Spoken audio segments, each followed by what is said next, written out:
Hello everybody, I hope you're having a good day. So before this video starts, I wanted to let you know about today's sponsor, ZocDoc. And they've been sponsored on the channel a few times, and with this one I wanted to give a personal little story about my journey with therapy lately.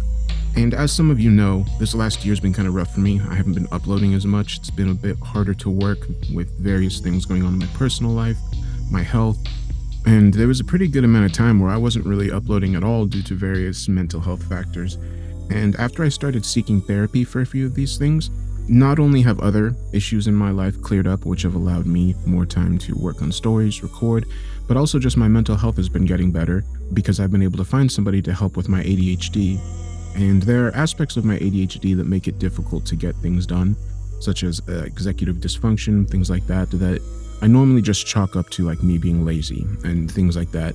And then after I started meeting with my therapist, I realized that I can do these things, I can get these things done, it's just I have to figure out a way to do them in my own way because my brain doesn't work like most other people's. And so I found great value in seeking out professional help for these things, and I think ZocDoc is a great way to find somebody ranging from mental health to physical health. And I know it can be hard to find people, it's been very difficult for me to find somebody, and with ZocDoc you can find somebody that really listens, makes you feel comfortable, can help calm you down, really talk to you, explain things clearly. And so stop putting off those doctor's appointments and go to ZocDoc.com/darksomnium to find and instantly book a top-rated doctor today. That's ZocDoc.com/darksomnium. And this message is sponsored by ZocDoc. And with that said, enjoy the story.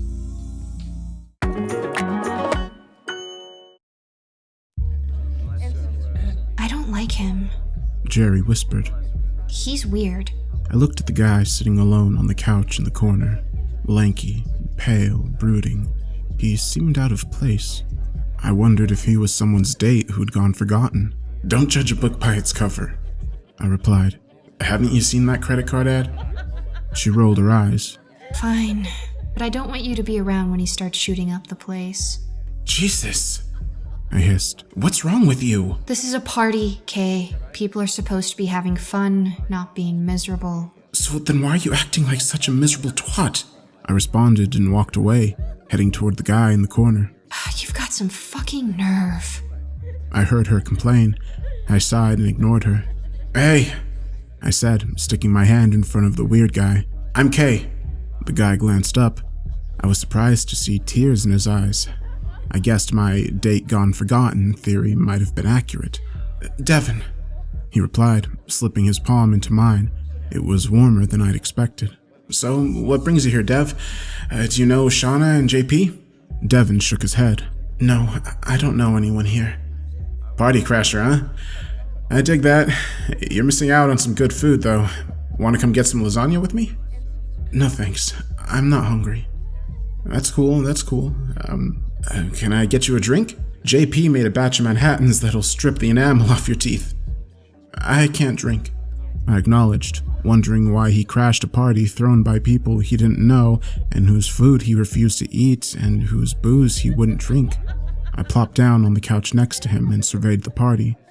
The industrial-style loft shared by Shauna and JP was cavernous and well-appointed. How they were able to afford a place like that was beyond me. It fit the 30 or so partygoers with room to spare. I peeked over at my idiot friend. Jerry had a cocktail in each hand and was unsubtly twerking against a guy who was dancing with his boyfriend. "Classy as always, Jer," I thought. Devin said something in a low voice. Ruckus laughter and joyous shrieks and the din of background conversations over the pulsing music made it difficult to hear what he'd said. "Come again?" I asked. "I'm not going to shoot the place up," he repeated. I turned bright red. "Did you really hear her say that?" I asked. Devin nodded. "It's okay. I know I'm weird." I turned to face him. His long black hair was obscuring half of his gaunt face. The tears in his eyes had dried. He looked at me with a startling intensity I'd never experienced before. "It's all good, man," I reassured. "We've all got our things." "Yeah." He paused. "Kay, can I ask you a favor?" "Sure." "For the next 15 minutes, don't leave this spot on the couch, okay?" I shot him a quizzical glance. Okay, any reason? Yeah. I waited, but he didn't elaborate. I knitted my brow, trying to figure out what the dude's deal was. He fidgeted and trembled, but not in a way that made me worry he was about to lash out. He seemed intensely anxious. I wondered if me being there was to help him manage his stress. Sure, I'll hang out here. Thanks. The two of us watched couples dance and singles flirt and drinkers drink. I let my mind wander. Devin wasn't bad looking, not at all really. I hadn't seen him stand yet, but he seemed tall, over 6 feet. It looked like he had great teeth too, but I couldn't be sure until he smiled. I didn't expect that to happen though, which was a shame. I'm a sucker for nice teeth. A weird disruption of the background noise brought me back to Earth. It was hard to identify, like all the sounds happened at once or something. No one else at the party appeared to notice. What was that? I wondered aloud. Devin didn't answer. He stared with blank intensity, as if he were trying to see through the wall on the other side of the room. Hey, Dev, did you hear? I began, but then it happened again. This time, I was paying attention. A single word rang throughout the room. Heads was said by every person at the same time in all the disparate conversations. Devin leaned over and whispered, "It's okay," into my ear. "Just don't get up, please." A cold wave of discomfort passed through me. The rest of the partygoers weren't aware of what had just happened. I stared into Devin's dark eyes. They were wet again, a single tear leaking down the side of his face. "Devin, what is happening?" He turned away and faced the party. I crossed my arms across my shivering body and stared at the scene in front of me. Nothing was out of place. "Hi!" It was another word said in unison by the crowd. Not a single person noticed the synchronicity.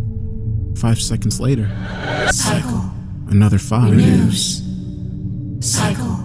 Renews. Oh my god, what's going on here? I choked and went to get up. Devin's left arm shot out and pushed me back onto the couch. "Please, Kay, don't. Just don't." He was sobbing. Renews. The partiers danced and laughed, kissed and chatted, drank and boasted, oblivious to their shared words. Hold heads high. Cycle renews. Cycle renews. That time, the entire series of words was announced in an unbroken string. The conversations continued as if nothing had happened. Jerry scowled at me from the bar and gave me the finger. If she could see how frightened I was from the expression I was certain I was wearing, she couldn't care less. "Dev, is this some kind of prank? Like, did you and Jerry and the rest of the guys plan this out to fuck with me? If you did, bravo, seriously, you got me. Just stop, okay? Enough." Hold heads high. Cycle renews. Cycle renews. I peered into Devin's eyes. They were bright red and puffy. If it was fake, he was an incredible actor. "It's almost done," he whispered. "What's almost done?" I demanded, glaring at him. "Tell me, man, because this is fucked up." The conversation ceased. The music stopped. The room went silent. I whipped my head back to the party. The whole room was staring at us. My breath caught in my throat. "Dev?" I whimpered. "Jerry?" Holds heads high. Cycle renews. Cycle renews. Everyone aside from me and Devin lifted their chins and peered at the ceiling. Hold heads high. Cycle renews. Cycle renews. "Stay where you are, Kay. Don't leave my side." Devin's voice was strong and insistent. I obeyed. Around us, the walls shook. Bottles fell off the bar and plates crashed to the floor. A few partiers dropped to their knees, but they never stopped staring at the ceiling. Hold heads high, I thought to myself. The floor groaned as if it were about to collapse. My vision spun and I realized I'd been holding my breath. I let it out in a series of racking sobs. Cycle renews. Cycle renews. Something shimmered across the floor. I gasped. The room spun again, but I'd been breathing as normally as I could. I squinted at the shimmering forms, only to have the room dim and a jolt of hideous nausea grip me. "Devin, what am I seeing?" I gasped, staring at my knees as the sensation of sickness waned. I tried to look at things again, only to have my stomach lurch in reply. I turned my gaze toward Devin, who was watching the situation unfold without any apparent discomfort. Out of the corner of my eye, I saw the shimmering mass of shifting forms shudder and rise from the floor, enveloping the partygoers. Cycle renews. Cycle renews. One by one, each enveloped person blinked out of sight in a puff of vile-smelling steam, their clothes and personal items falling to the floor in a heap. The swirling chaos of shimmering arms and tendrils and mouths focused on the last person. Even though I wasn't able to see directly, I knew it was Jerry in her magenta top. Fighting the nausea and the dizziness, I turned to face her. Hold heads high. Cycle renews. Cycle renews. She breathed, her face tilted upward as if in prayer. The monsters converged on her. In the brief instant before her disappearance, I saw her flesh bubble and char. A second later, nothing was left but 2 whiskey glasses, a magenta top, shorts, sandals, and a cell phone. "Jerry!" I whispered as hot tears cascaded down my face. "It's done," Devin said, and finally stood. He towered over me. I had underestimated his height. He was easily 7 feet tall, maybe more. "Are they dead?" I asked, knowing the answer. Devin nodded. "I'm sorry, but there was no avoiding it." "No But what happened? What the fuck happened?" My voice was rising as my fear and disbelief shifted into indignation. "It needs to happen once every 10,000 years. I have to watch to make sure it all goes through." 10,000 years? I parroted. "What the—" "Thank you for being kind to me," Devin said. "No one ever is." He gazed at me with deep sympathy and gratitude. "I'm sorry you had to see it, but the alternative was, well," he gestured at the steaming pile of personal effects. "And that's it? That's it." And with that, he was gone, and I was alone.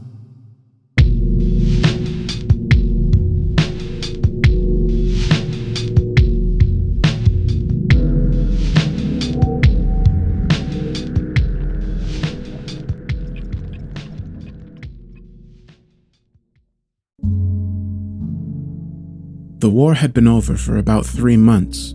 For me, that meant trading the pockmarked and blood-stained fields of France for the no less unsanitary streets of Los Angeles, my home. I was fortunate enough to have been on sick leave during the deployment of my company to Japan on account of a shrapnel wound, courtesy of the Panzer Division I came across a few miles away from Berlin. As it was, by the time I was healthy enough to fight again, the whole mess was over, and I got shipped back. My brother had passed away during my time abroad whilst in the throes of a bar brawl with some other draft dodgers, or so I'd been told via telegram. My parents were as disappointed as ever with their progeny, a medical school dropout and a dead layabout branded a traitor by the authorities. As such, the only thing to greet me off the boat was the prospect of trying to find a job that might accept invalidated GIs as prospective employees. I ended up tending a bar at a dead-end joint somewhere near Chinatown. The place was a dive of the sort that made Normandy look like a palatable place to drink, but the owner had a soft spot for returning army hacks and paid comparatively well as a result.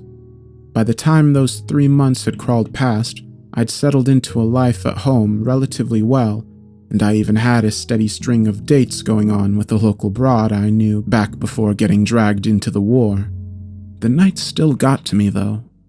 Sometimes, not all the time, I'd wake up drenched in more sweat than was normal, even for trying to sleep within the clutches of typical LA heat. The damnedest thing was that I couldn't remember why I'd woken up once I found myself fully conscious. All I knew was that it wasn't about to stop simply on account of me wanting it to. So I started to work the long night shifts at the bar.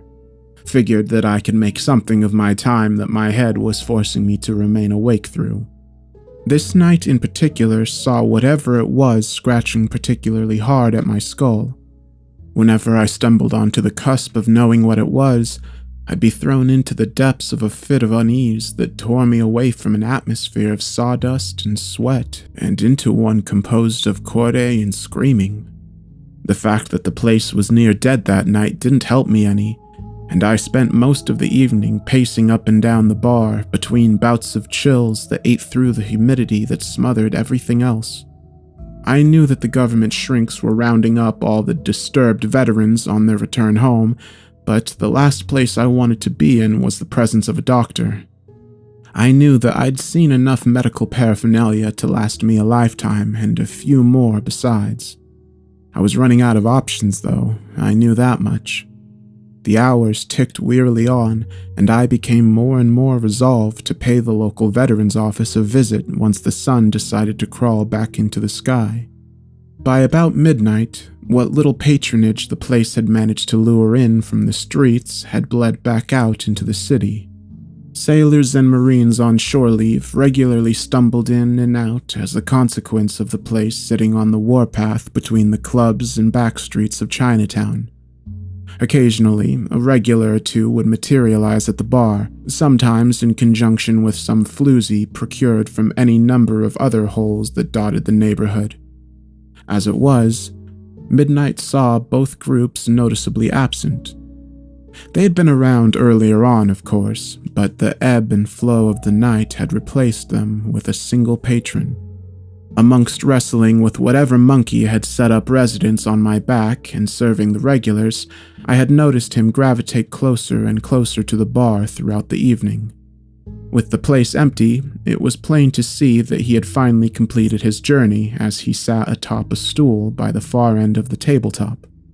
Though I was tired, I knew any sleep I could wrap my hands around would promptly escape my grasp and leave me sat bolt upright as per so many nights before.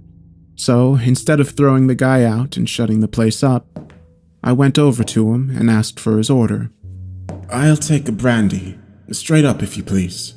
He spoke with something of a familiar tone, but it was one that I couldn't place for the life of me.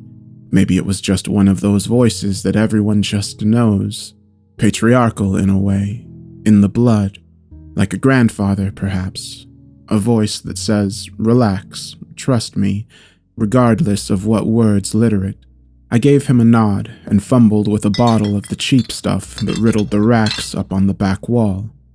Once I turned back, I noticed that he had changed his seat so as to be at the center of the bar. He had a look about him that belayed a certain something, I don't know, sadness maybe? No. Melancholy would be a better ringer for it, but that still doesn't do it justice. Whatever it was, it gnawed at me enough to ensure I took extra care in setting down his drink. For a moment, I didn't think he had noticed, but then he looked me square in the face and gave me a nod. "Much obliged, friend." Again, his voice seemed to have something of an ethereal quality to it. It almost echoed, despite the fact that the place was about as small as a coffin. I returned the nod and set myself against the wall, my arms crossed over my chest in expectancy of a conversation that I wasn't sure I wanted. The man took a few shallow sips of his spirit before setting the glass down on the bar, followed by hefting a satchel up next to it. He couldn't have been more than 20, and yet his face had the kind of haggard look to it that only age ought to punish a person with. It was the same one I had myself, as did almost everyone else I knew once they made it back from France or Japan or Italy, if they came back at all. His hands disappeared into the battered leather bag that he had laid on the bar top, and yet he kept his eyes fixed on me for the duration of their absence. They had a deep-set hazel nature that spoke the same story the premature lines of his face did. Needless to say, they did nothing to put me at ease. After this standoff persisted for what felt like the entire night and several more, he withdrew a wallet from the satchel and eased it onto the bar with a dry snap. "It appears that I don't have enough to cover the drink. Perhaps I can offer you an ear instead." The warmth of his previous tone had become submerged beneath something uncertain that was becoming rapidly goddamn terrifying. All intonation had drained out of his voice so that I became reminded of the steady scratching of a record left to spin long after concluding. Sleep and profit margins be damned, I thought. I wanted him gone. And yet, There was something so bizarre about him that I couldn't let him simply slip out into the wilds of the darkness outside, never to be seen again. It's on the house. But what do you mean about... Before I could even finish, he interrupted with the same monotone as before. An ear, my friend. Someone you can confide in. You were in the war, yes? I nodded to the affirmation. I have an eye for these things, you see. I was serving myself. Perhaps you'd like to hear about myself before you start with your own tale. Thankfully, by this point, the monotone had given way to the more agreeable voice of before. Again, all I could do was nod my head. He replaced the wallet back to the confines of the satchel from which it had appeared and finished off what liquor remained in his glass. I was a chaplain, enlisted what seems like a lifetime ago. I ministered to the men from Sicily to Aojima. It was difficult work, to be sure, but then any work worth doing always is, and surely there is no task greater than that which is appointed by God. He shuffled around a little after he finished. Silence drifted from wall to wall for a few seconds until I felt compelled to break it with my own contribution, if only to expedite the lone drinker's departure. Something about his overall demeanor, combined with the newly learned fact that he was a preacher, began to ruin any mystique he had in favor of beginning to irate me. I was a medic myself, only ever saw action in France, thankfully. What's with the drinking then? I thought you types weren't allowed to do that. He shifted again on his seat and set his eyes into a dark stare that trailed off into nowhere. I said I was a man of God, friend. The war is over now. I have no other duties to attend to, though they might still be under his purview. They don't require as much regulation. A chuckle punctuated his clarification, a sound that I'd rather not hear ever again. Do go on about your own time in the service, though. I hadn't had the opportunity to talk about it much till then. I figured that if I kept quiet about it, then the insomnia would stop. Maybe I'd be able to forget. Maybe I just didn't talk about it because there was nobody to talk to. For whatever reason, I decided to comply with his request. Did a year or so of medical school, then dropped out to sign up. Could have probably gone in as a doctor rather than an orderly, but I wanted in as soon as I could. My folks weren't happy about it. Still aren't. I know I did good, though. I saved a lot of lives. I'm not sure how much of that I believed at the time, but it seemed to interest the man of God. The blank expression he had worn for the entirety of our conversation shifted into one of approaching brief concern. And your greatest failure? Sorry? We all have them. Times when we think we should have done better. And yours is? I scratched at the back of my neck in expectation of catching on to the palpable sense of dread that was building there, but felt only clammy flesh to which I had become accustomed. There was a patient I couldn't save. A kid, probably about the same age as me at the time. He'd taken some gunshot wounds from a German sniper nest near a road a few miles away from Normandy. The self-proclaimed retired chaplain listened intently before I took a few moments to compose myself. I'm not saying we never lost guys before then, or hell, afterwards either, but this one could have gone differently. If we had the right tools, we could have gotten the bullets and patched him up. He took 3 rounds to the leg, not typically a fatal wound if you can get the right medical attention, but I guess we weren't good enough. The wail of a siren etching through the night filled the void that followed. I didn't have anything else to say to the priest, and it appeared that he didn't have anything for me either. Eventually, I had to speak up, just to placate my own sanity. What about you, Padre? What's your greatest failure? A wry smile stretched out across his face before he nudged his glass over to me. I regret the fact that I couldn't minister to more soldiers before the war ended. You see, a majority of my duties were related to giving the dying their last rites. Only rarely was I able to assist those who weren't on the cusp of death. Many men made it through the war alive only to be returned home with demons like yours. I wish I had more time to exorcise them before their return. His pointed remark aimed squarely at me hit too close to home, and I realized that enough was enough. I took his glass and returned it beneath the bar before leaning on the counter. Well, I'm sure they're getting along just fine without you, Padre. If you don't mind, I'd like to close up now. Tapping on my watch seemed to help the situation sink in with him, and he responded by standing up and apparently readying himself to leave. But before he did, he plunged one of his hands back into the satchel that clung to his waist. Shortly thereafter, he withdrew the same hand and dropped a handful of items that clattered onto the bar. It appears that I have enough to cover my tab after all.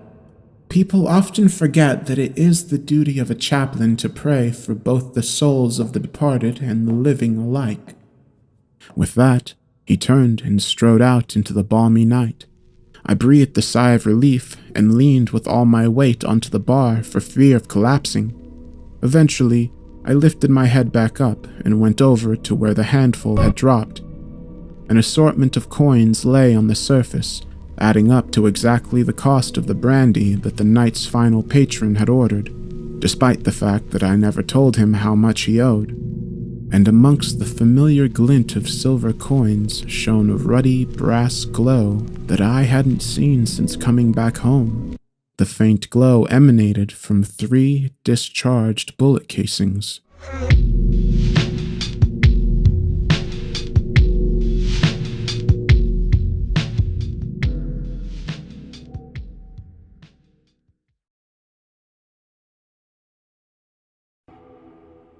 Hey dude, do you remember the first time we met? Asked my friend Ryan with a huge smile stretched across his face. Hell yeah, man. It was, we were at... Well, that was weird. I couldn't remember it at all. In fact, I couldn't actually remember anything about Ryan. The only things about him that I could bring to mind were that his name was Ryan and we'd been friends ever since we were kids. I could remember the basic outline of our story, but not a single detail. No, I don't. Damn, dude, neither do I. Ryan laughed. That's fucking weird as hell, man. He was right. That was weird. That was very, very weird. What the fuck, Ryan? Why can't I remember anything about you? I have no clue, my dude. Ryan laughed. I sank down into my chair, burrowing deep until only the top of my head was left barely poking out from between the cushions. Ryan was laughing pretty hard, which was annoying, but what really bothered me was that I couldn't bring up a single memory from my past. It felt like I had simply been conjured into existence 2 minutes ago and only given the cliff notes of my life's history. Maybe my strange memory loss was because I was tripping on shrooms? I've done shrooms with Ryan numerous times before, so it was a possibility. I felt a flicker of hope at the remembrance of past events until I realized that I didn't actually remember ever doing shrooms with him. I knew that we'd done shrooms several times before, but I didn't actually have any memories of doing them. It was like reading a plot synopsis on Wikipedia about a movie you'd never actually watched. Ryan was laughing so hard that he was gasping for air. It was really pissing me off. Didn't he realize how fucking serious this was? He probably did, and that's why he was laughing so hard. He was laughing at me. My mental state was in ruins, and he found that hilarious. I probably had a psychic alien brain parasite from hell squirming through my gray matter, feasting on my memories, and he thought it was funny. That really pissed me off. God damn it, Ryan, shut your fucking mouth before I rip your fucking throat out! Without even bothering to wait for a response, I leapt out of the couch and charged at him like a bull. I tackled him to the ground and plunged my thumbs into his eye sockets. I started slamming his head against the hardwood floor over and over again, feeling his skull crack and shatter as his brain fell out onto the floor, which I promptly smashed into a puddle of goo and started shoveling into my mouth. Oh yeah, that's good. Wait. No, I didn't. I'm not sure why I thought I brutally murdered Ryan and ate his brain, but I didn't. In fact, I hadn't even gotten up from the couch. That was weird. Ryan wasn't laughing anymore either. He was staring at me with a look of concern. Are you alright, dude? He asked gently. Yeah, of course. Okay, you had me worried.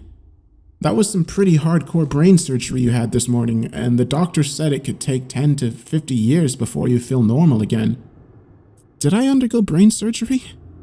I don't remember having brain surgery, and I feel like brain surgery is something that would be hard to forget.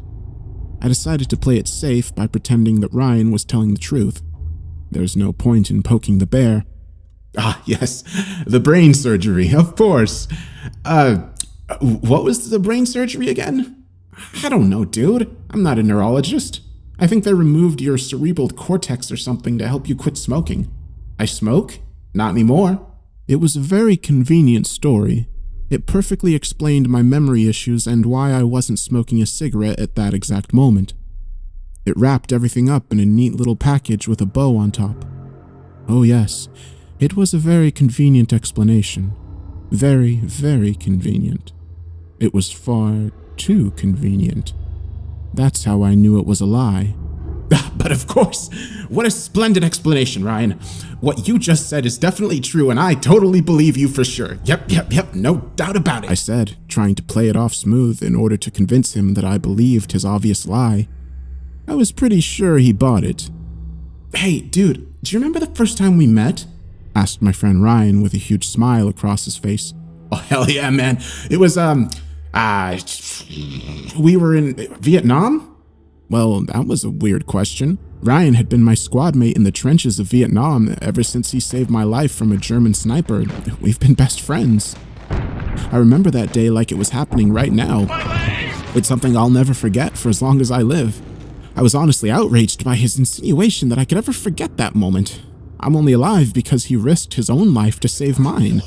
Damn, dude, I totally forgot we were in Nam. Ryan laughed. That's fucking weird as hell. He was right. That was weird. That was very, very weird. What the fuck? Ryan, how did we serve in Vietnam when we were born in the 90s? I have no clue, my dude. Ryan was laughing so hard that he was gasping for air. It was really pissing me off. I saved his worthless life in that trench and he's just fucking forgot? Maybe I should have let him die. Something about this whole situation was off. There was something wrong that I couldn't put my finger on. Things weren't adding up right. Hey man, did we take any shrooms? What kind of stupid-ass question is that? Ryan laughed, barely able to choke out the words through his wheezing laughter. Are you fucking retarded or something? Yeah, it was a pretty dumb question. I've done shrooms several times and it's never been like this. This was something else altogether. I lit a cigarette and pondered this situation. The most obvious explanation is that I was dreaming. That would make the most sense, but it didn't feel like a dream. I decided to test my hypothesis by pressing the lit cigarette against my wrist. The agonizing burn was proof that I wasn't dreaming. Pain that intense couldn't happen in a dream. It's possible that I was good old-fashioned crazy, but isn't questioning your own sanity proof that you're sane? A sane person would never realize that they're insane, so would never question it. I'm pretty sure I read that on Wikipedia. So then what? Hey man, what the hell's wrong with me? I asked Ryan. When I didn't receive a response, I realized that Ryan wasn't there. Well, that's weird. I knew that I had been deep in contemplation for a good while, but I still should have noticed him getting up. He was probably just taking a shit, but I wanted to check anyway, if only for peace of mind. I went to put out my cigarette when I realized I wasn't holding one. Oh, that's right, I don't smoke. My grandpa had died of lung cancer when I was 9, and even though he wasn't a smoker, I swore to never touch a cigarette for as long as I lived. It's honestly kind of weird that I thought I was smoking. I've never smoked, and I never will. I tried to stand up when I realized I couldn't. Thick, heavy chains were draped across my lap and chest, securing me to the couch. What the hell? I struggled against them, but couldn't move even a fraction of a millimeter. If anything, the chains were tightening and threatening to cut off my breathing. I tried to scream for Ryan, but my jaw was squeezed far too tight for me to open my mouth. My only option was to go down, deeper into the couch. Not only was that a safe place to hide, but it gave me a greater range of movement. I burrowed deep into the gray folds of the couch, both to hide from whatever was haunting me as well as to search for Ryan. The couch had to lead somewhere, and it seemed logical that it would eventually end up in the bathroom. If Ryan was taking a shit like I suspected he was, he'd definitely be on the toilet. I've never known him to shit anywhere else. I squirmed my way down through the couch until I reached a long, twisting tunnel about 6 feet wide and 20 feet high. The floors and walls seemed to be made of the same gray material as the neon sign that read CC, which I assumed meant currently the crapper, over top a large door. I walked through it and found myself in my bathroom. Ryan was sitting on the toilet like I figured he was. It was time to finally get some answers. Yo, Ryan, what's up, man? Just taking a demon shit. Nice. So, what the hell's going on? Something is clearly not right. Brain parasite. Eating away at your brain, dude. A brain parasite? How the hell would I get a brain parasite? Is that even a real thing? Seriously? Yep, they're doing surgery right now. Brain surgery. Well, how the fuck did I get a brain parasite? Pork, dude. I told you not to vacation in Vietnam. Sure, everything's cheap as fuck, but they don't have the same quality assurance when it comes to handling of livestock. Look it up on Wikipedia if you don't believe me. Seriously?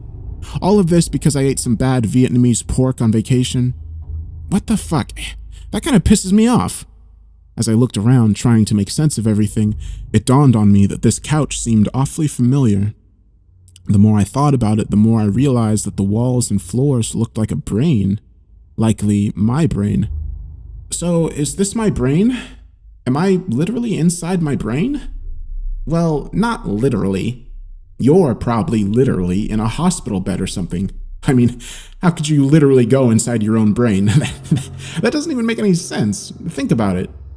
Of course he was right. If I literally went inside my brain, that would mean that my brain was inside my brain like some sort of brainception. That would be ridiculous. Huh. So then, what is the point of all this? Am I psychosomatically trying to fix the problem or something? Like, if I defeat the parasite in here, will that kill it in real life? Nah, dude, that's just dumb. You're probably in a coma and you're hallucinating or something. I mean, you do have a parasite inside your brain, so you've likely suffered brain damage after all. Or maybe a near-death experience. Hell, maybe you're already dead and this is hell. The fuck do I know? I'm not a neurologist. He was probably telling the truth, although I couldn't remember anything about Ryan. He didn't seem like a doctor. He just wasn't really the doctorly type. I wasn't getting that vibe from him at all. So why are you here? I get why I'm here, seeing as how this is my brain and all, but why do you keep showing up? Me? I'm eating your brain. That's kind of my thing. It's literally why I was born. It took me a few seconds to process what he said. Wait a minute. Are you the brain parasite?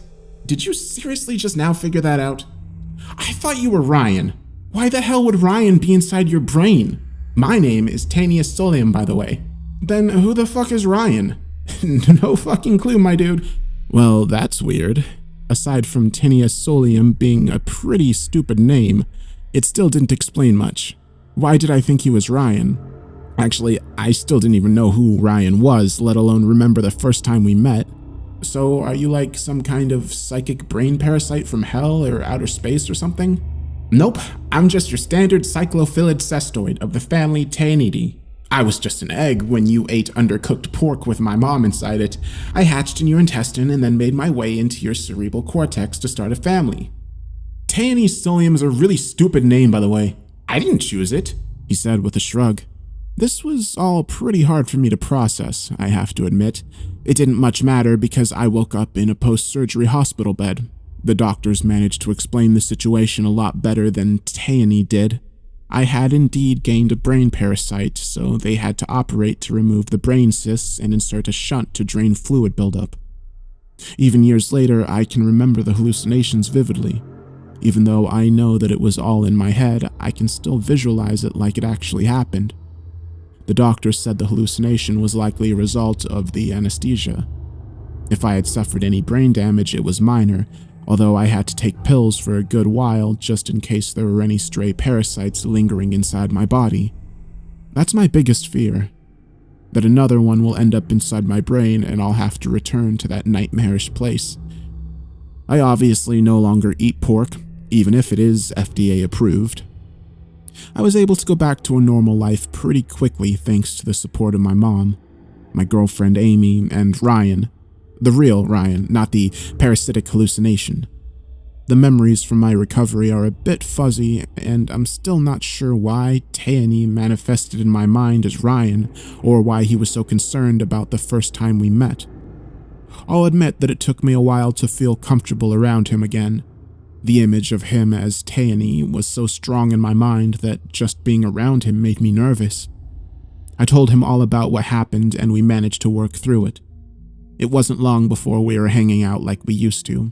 Pizza, beer, pro wrestling, just like the good old days. That's why it caught me off guard when we were hanging out at my apartment, having a few beers while watching Monday Night Raw. I had a nice buzz going and was feeling pretty good when he turned towards me with a huge smile stretched across his face. "Hey dude, do you remember the first time we met?" asked my friend Ryan with a huge smile stretched across his face. "Hell yeah, man. It was, we were at..." Well, that was weird.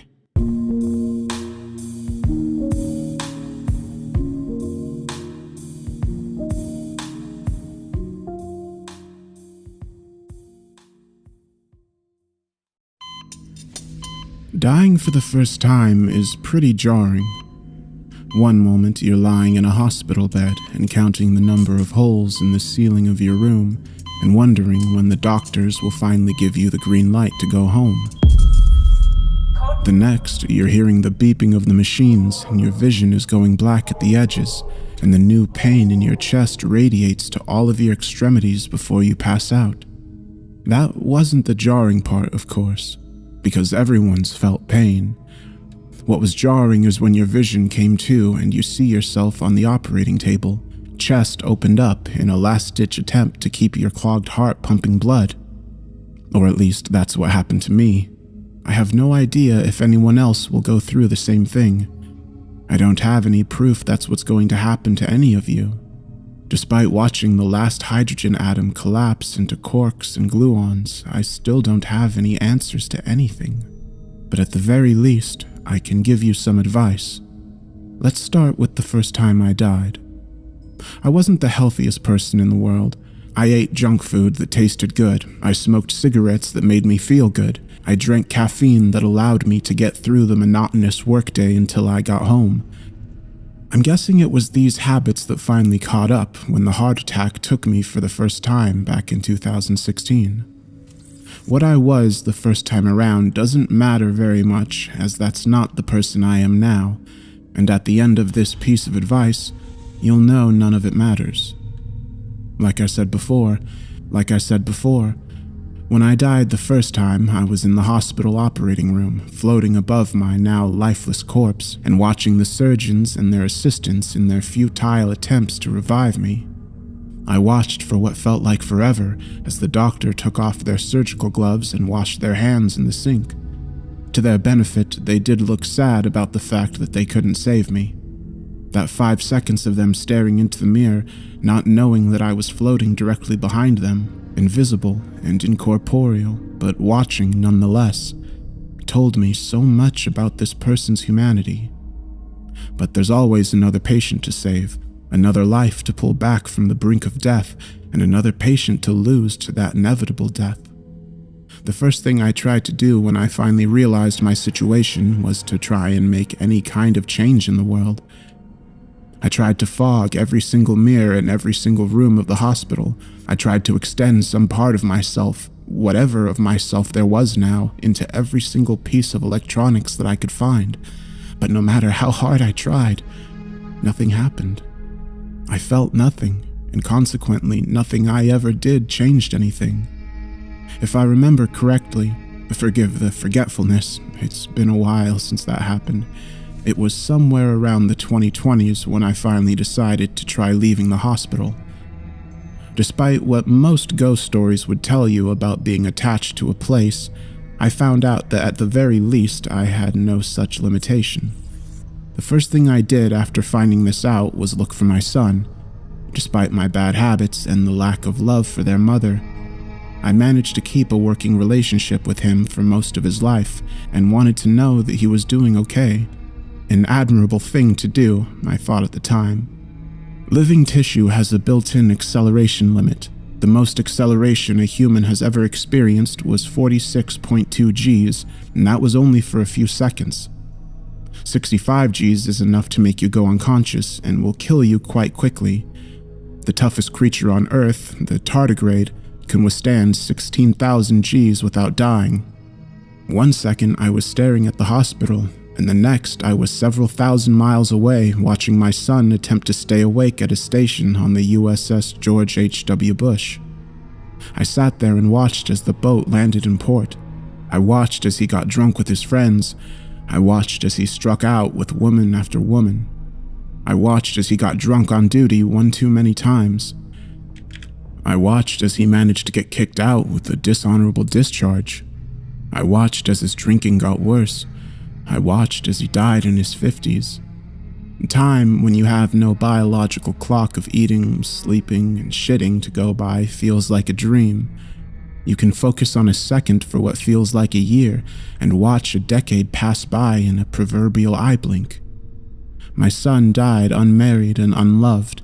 His mother never got those grandchildren she wanted. After I had no family left, I started to see the state of the rest of the world. It was like getting out of a very good movie that you had all your attention wrapped in, and you step back into the real world. 1 second, I was in South America watching riots break out because of the lack of food. The next, I was in the Florida Keys as a beach house was smashed to pieces by gale force winds. I saw the first bombs launch and the last ones fall. I watched the last civilized society form, peter out over the course of centuries, and die with a whimper. I saw the last meal of the last human on Earth, a small child biting directly into an uncooked rabbit with cancerous tumors growing all over it. I watched her become sick moments later. Soon after that, I watched her die. The last man-made thing, a plastic piece of a water bottle buried tens of feet under the earth, dissolved some time after. I watched wildfires burn entire land masses. I watched as those land masses recovered in new greenery and new life that no one could imagine. Species adapted over time, then died when they couldn't adapt fast enough. I watched entire continents shift. I watched the last life on Earth, a single-celled organism who had managed to adapt to the sudden lack of water on the planet, burn to a crisp as it finally succumbed to the increased solar radiation from the orange sun hanging in the sky. I watched as our red giant consumed the formerly blue marble called Earth. I watched that same red giant pulse brightly, screaming against the dying of its own light before finally falling back on itself into a white dwarf. I watched as that white dwarf, one by one, lost all of its planets, and then itself as it collided with another star over the course of 1 billion years. The pattern repeated itself again and again, new bright stars forming when enough of them collided. I watched them grow, watched them stabilize orbits of planets of their own, and just like my child, and the last child of man, I watched the last stars pulse their last lights out to the world. I watched the last complex matter break down into its base components, and eventually, I watched the last piece of matter peter out and disappear. That blackness, that nothingness, did not last long. The next thing I heard was laughter. The first thing I saw, light. Light so bright it burned my eyes. The eyes I suddenly had. I felt wetness on my skin. I felt oxygen rush into my lungs as I took my first breath. I felt it for the first time in eternity. I was so happy I started crying in an unending wail that was eventually stopped when a blur held me closer to her chest and spoke softly to my new ears. I was alive again.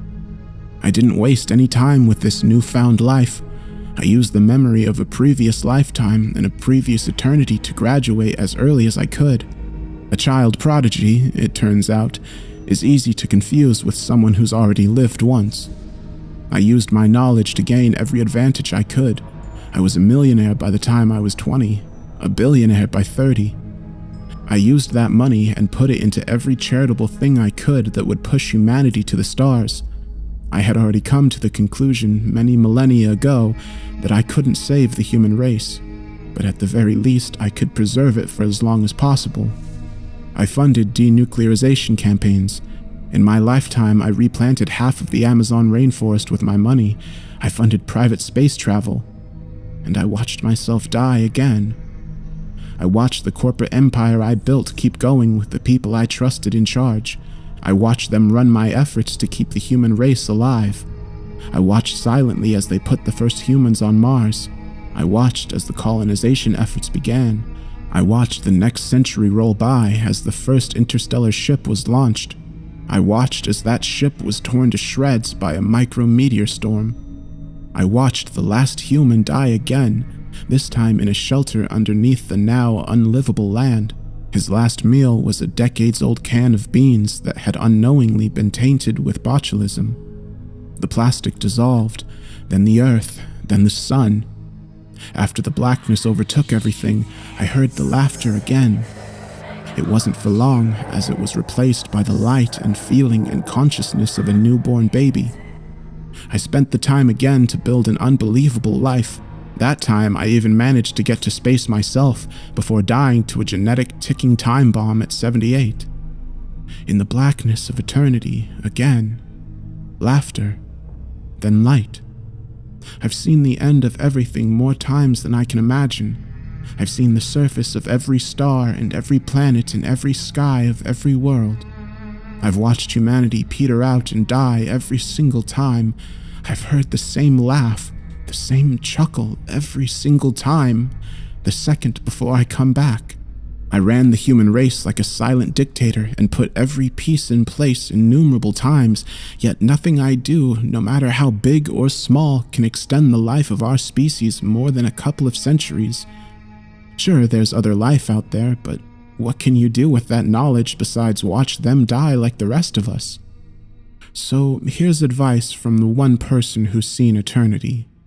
Nothing you do matters. Everything you create will turn to dust. Just enjoy your life, because the beginning of everything, the beginning of existence, it's the punchline of a joke.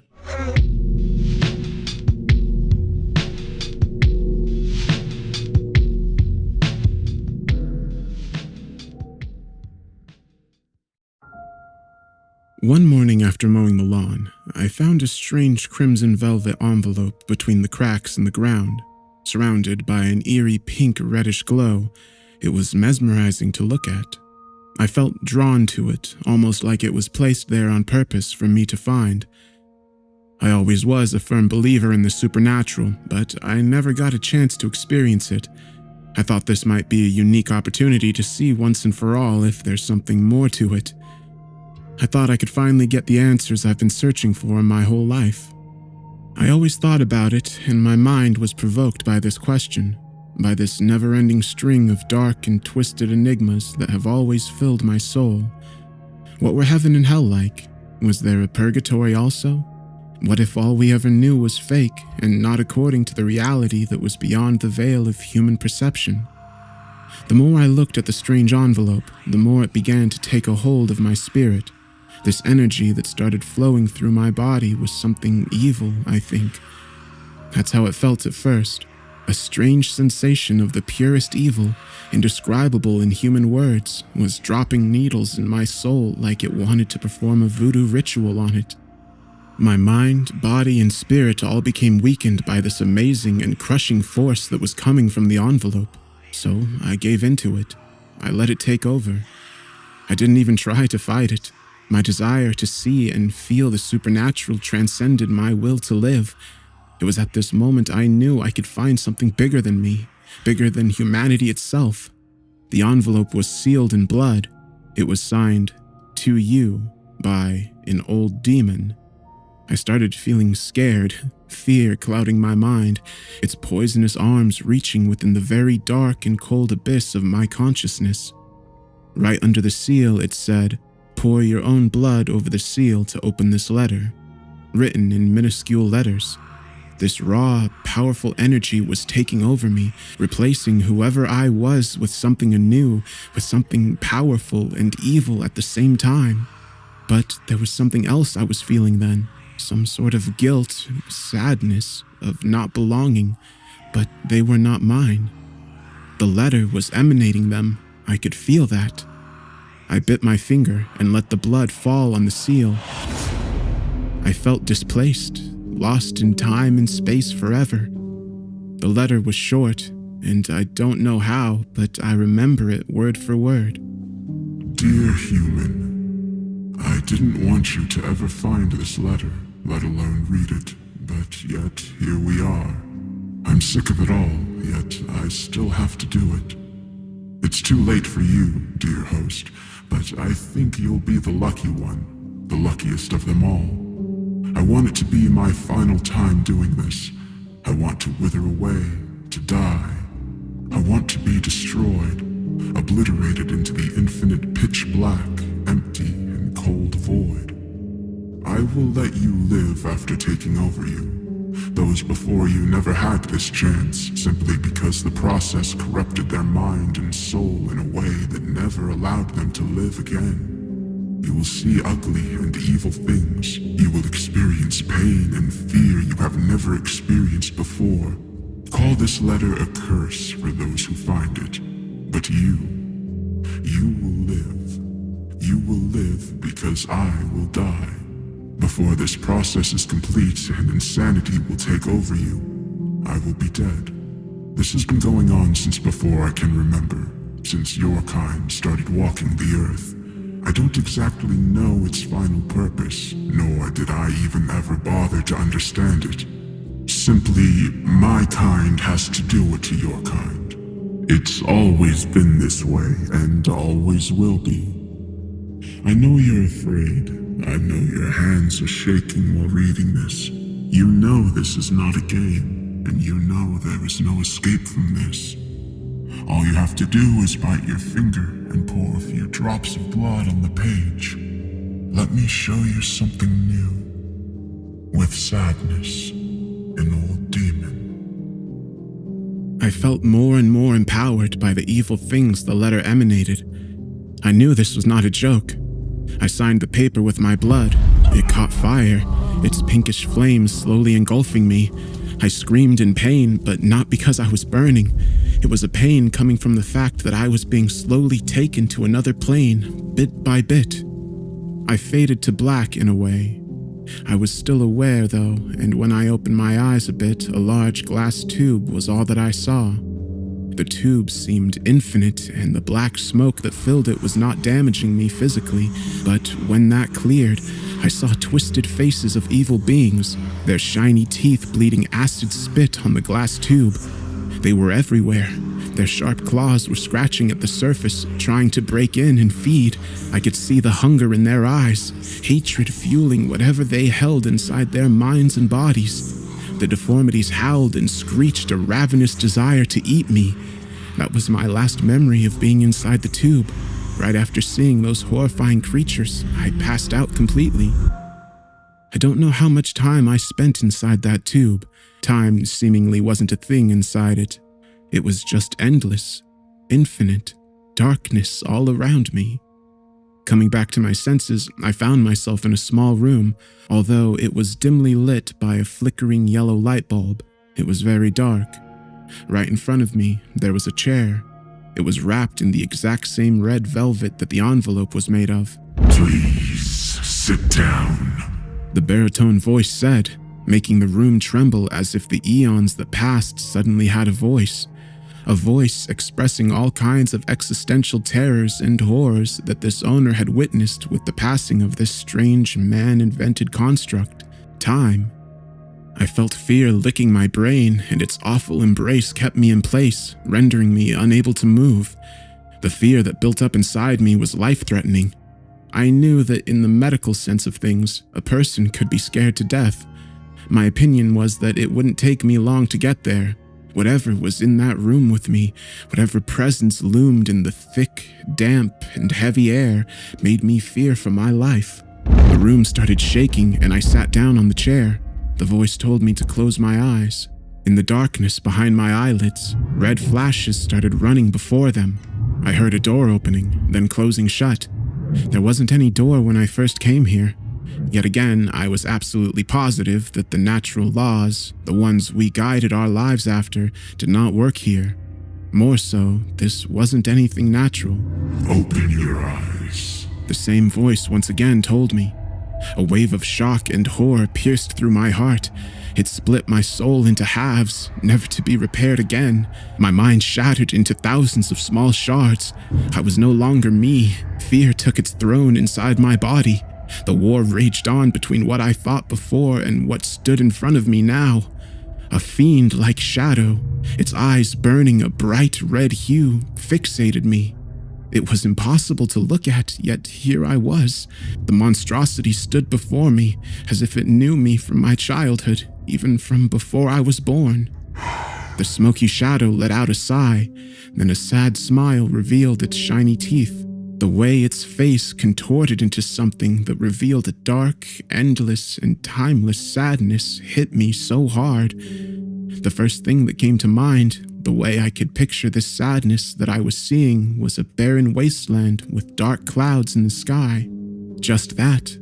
Endless clouds being carried away by a worn-out, weary wind above the wastelands of the fiend's former self.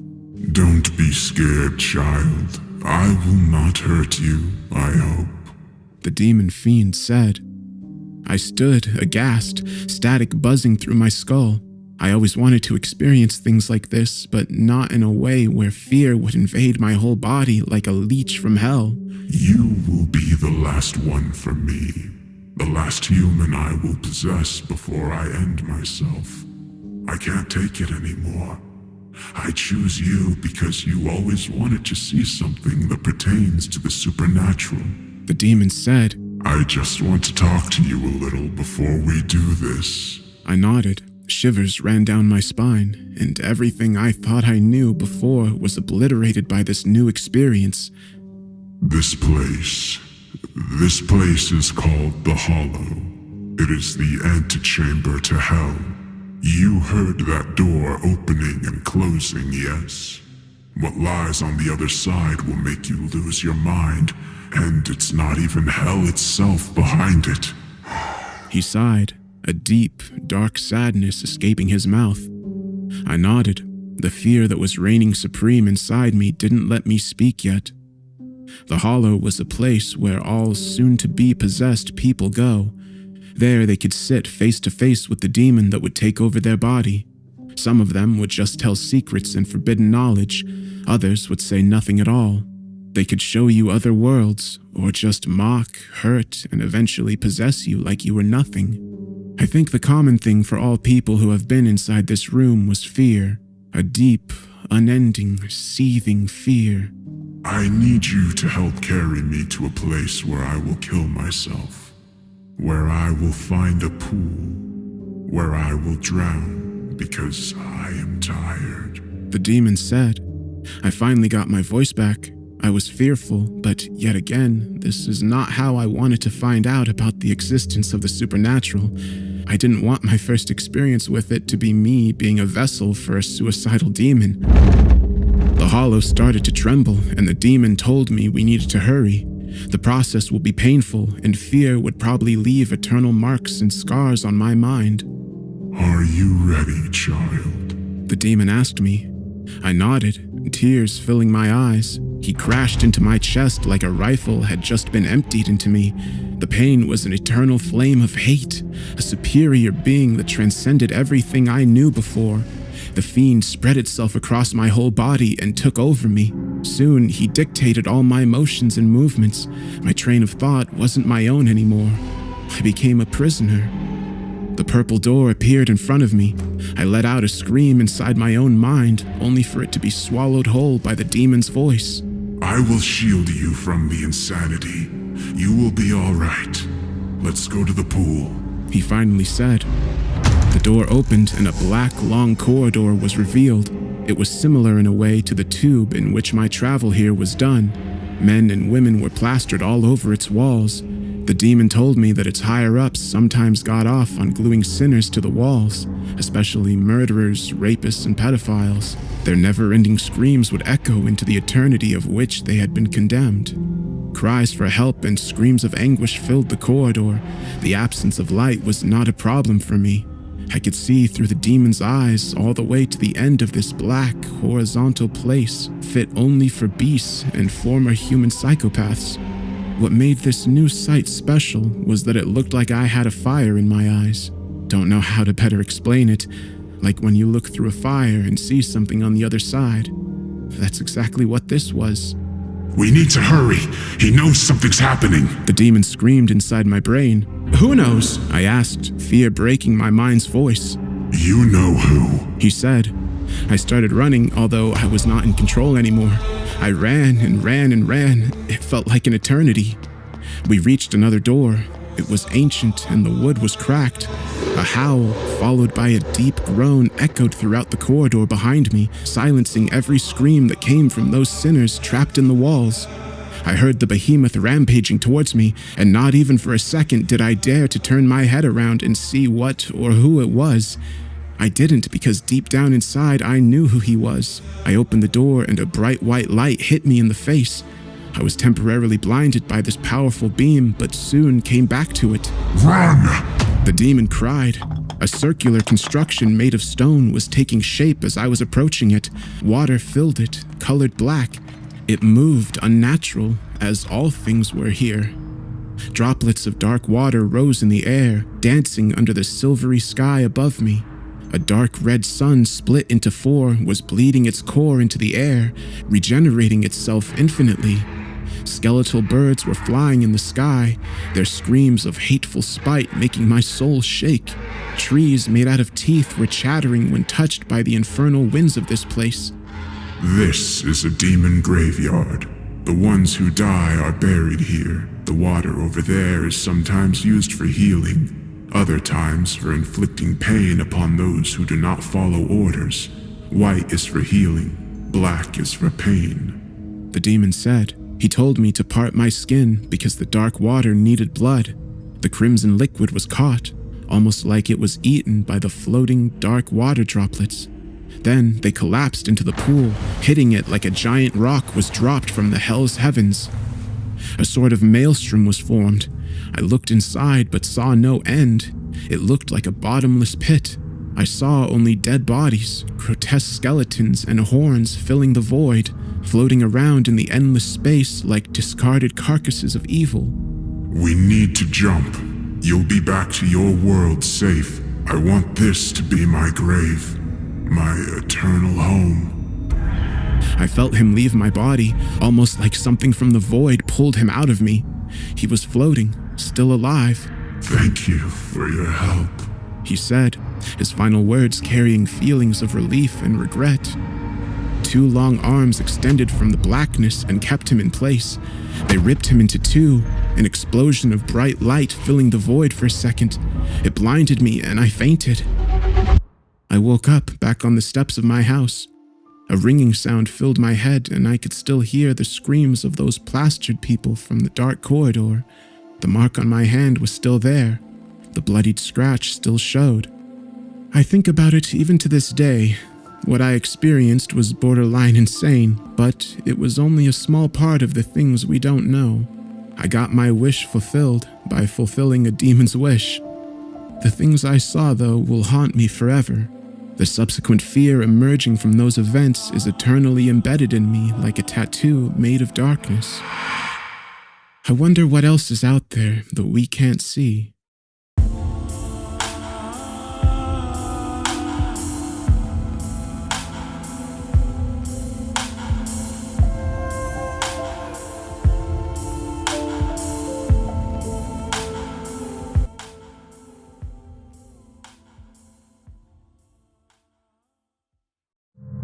There hadn't been a murder in Franzburg for over 5 years, not since Old Man Weathers killed his wife over a Monopoly match gone sour, and a marriage gone even more sour. Up until last week, that was. Now, I've got 3 different files sitting on my desk with 3 different victims. They stare up at me accusingly, saying, "Solve us." I pull out my bottle of Glenfiddich from the bottom drawer and find a halfway clean glass, blowing in it to get rid of any dead spiders or mouse turds. I fill it up a third of the way, then decide to hell with it and make it a double. The strong smell of it wakes my senses and burns my tongue a little at first, but in a good, familiar sort of way. I admire the brown liquid in the glass for a minute, and then open one of the folders and begin to leaf through it for the umpteenth time. Each murder was spaced a couple days apart, and the killer had managed to sneak in and out of the victims' homes undetected. All three of them had their throats slit with a very sharp blade and were hung upside down in their respective residences.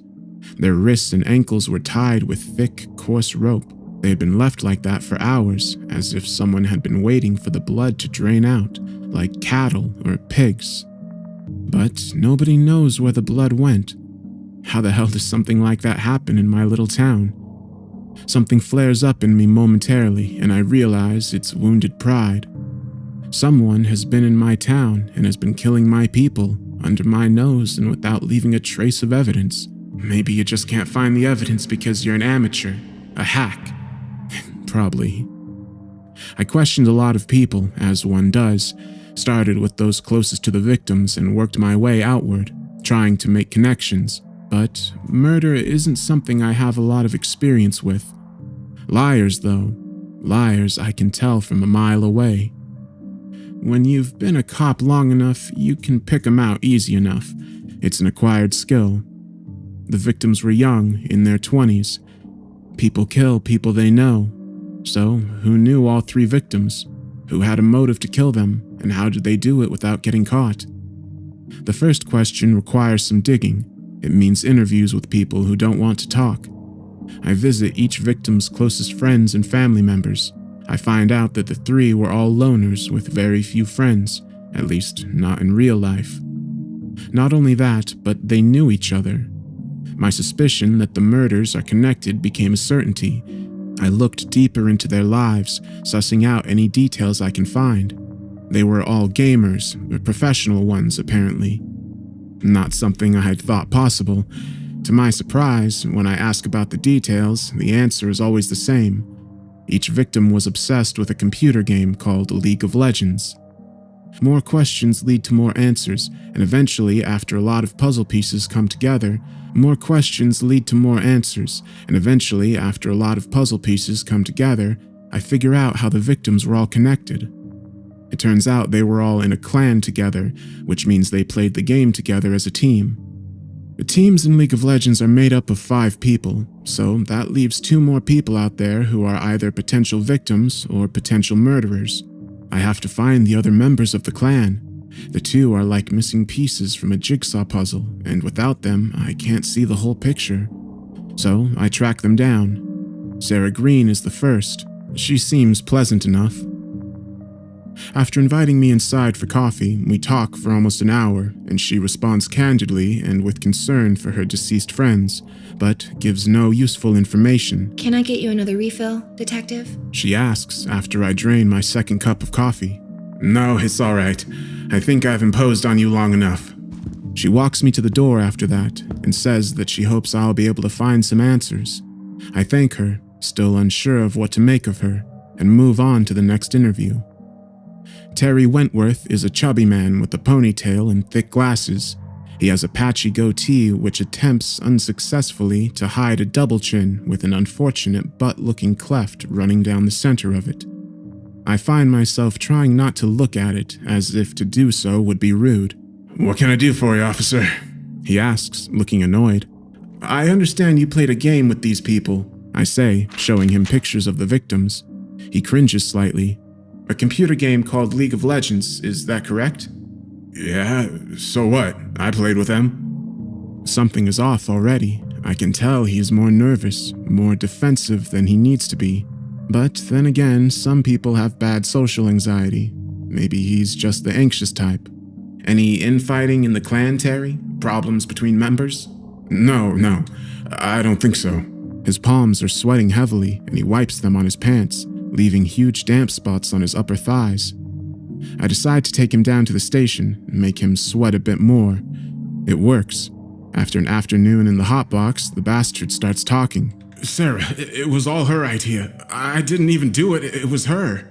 This is after hours of coaxing and threatening, his shirt now completely drenched in sweat, his hair dripping with it.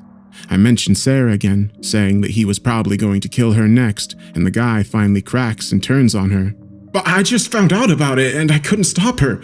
It was already too late. Everything had already... Slow down. Take a deep breath. Just calm down for a second and tell me what happened. You said it was her? She killed them? He takes a deep, trembling breath and goes on. No, she wasn't capable of that. Neither was I, but we weren't going to make it anywhere in the tournaments unless she could bring on a couple new pros. Real talent, I mean, not just friends who happened to play. The two of us were top-notch, but we couldn't carry the clan anymore. We kept getting knocked out early in the big tournaments. You mean you had them killed over a video game? It's not just a game. There's thousands of dollars up for grabs, man. You've got no idea. Millions if you're world class. And we could have been, if not for them. But like I said, it wasn't my idea. She set it all up. I didn't find out until later when I asked her. Asked her what? Where the hell everybody was. They all just started disappearing and new players started showing up to practice. First it was Lisa, then Graham went permanently AFK. Finally, she told me Wayne wasn't cutting it either, that he'd have to disappear next. So what did you say? I pretended to go along with it. That's what I do sometimes if I want to find out how far gone somebody is.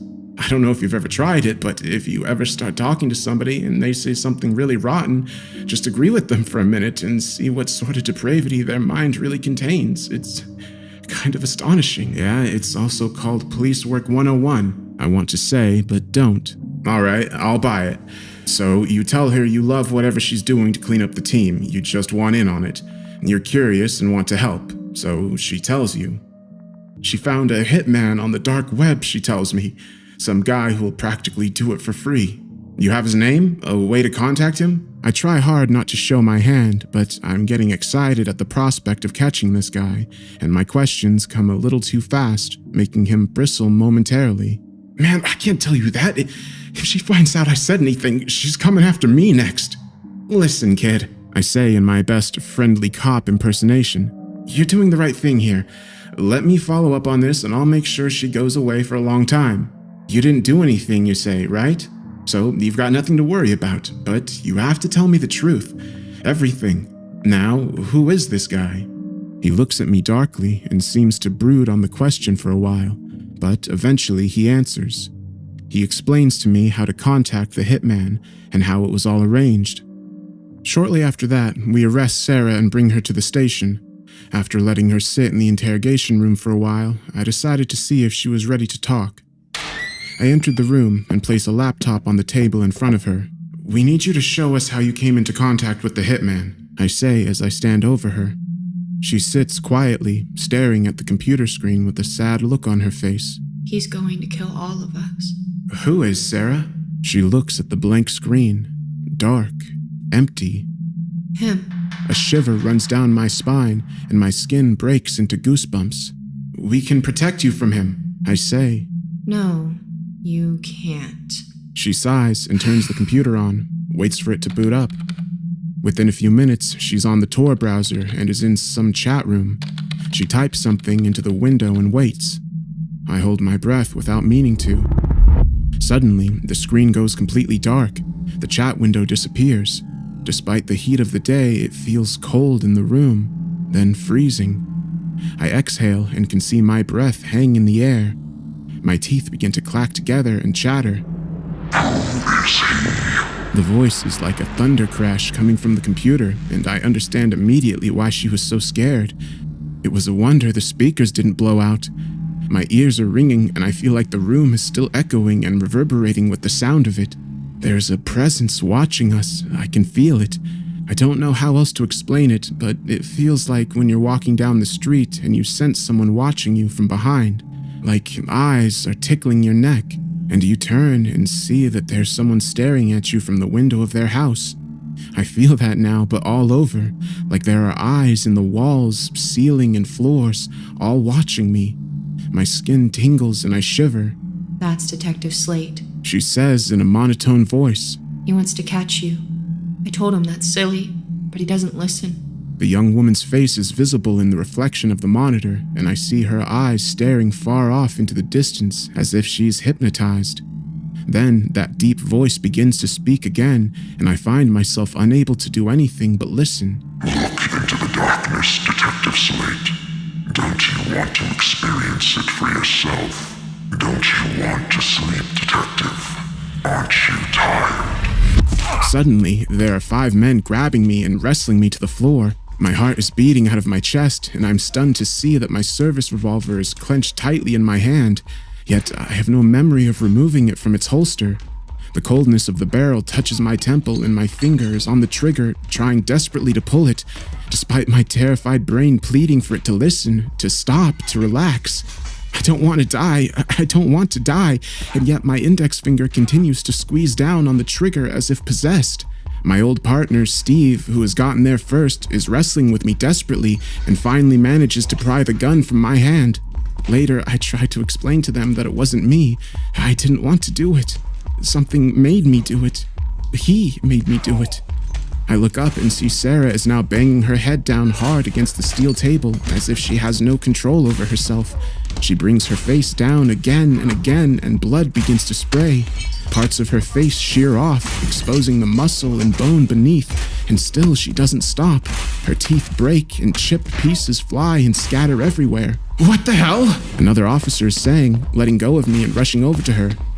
Then he makes the mistake of looking at the screen as well. In a rapid motion, too quickly for anyone to stop him, he pulls his pistol from the holster, cocks it, and holds the gun to his temple. The blast is deafening in the small cement-walled room. It echoes, piercing my ears and turning me deaf for a while, then making them ring. It feels like needles are stabbing into my eardrums, and I clap my hands over them protectively.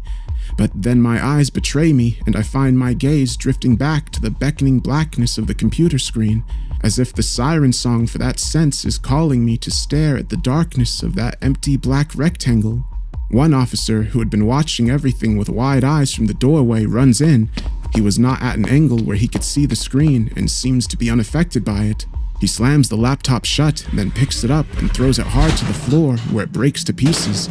He then brings his foot down on it hard. He crunches it beneath his polished black shoe and looks up at us with a sweating, anxious face. I'm sorry, boss, he says to me, looking worried for his job.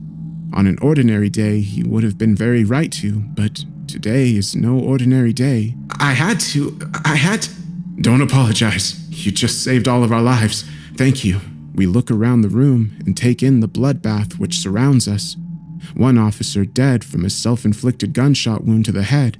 A suspect, witness, dead while in our custody from repeated blunt force injuries to her face, also self-inflicted. Officers begin to crowd the room from where they were stationed at their desks when the gunshot went off. People are asking 1,000 questions, and I don't even know what to tell them, or what I even believe myself. The captain sends me home without pay, pending an investigation. It doesn't matter how many people vouch for me, how many saw the madness for themselves. It matters how it all looks. And there's no way of explaining what happened to a rational person. Even I can hardly believe it, and I witnessed it myself. I tried to catch a dark web hired hitman and discovered that he was no ordinary hired gun, no simple mercenary. The thing Sarah hired to kill her fellow clan members was something else, something we as humans don't have a word for yet or any understanding of, something that is spilling over into our world from another and feeds on our flesh and blood. Somehow, I have to stop him.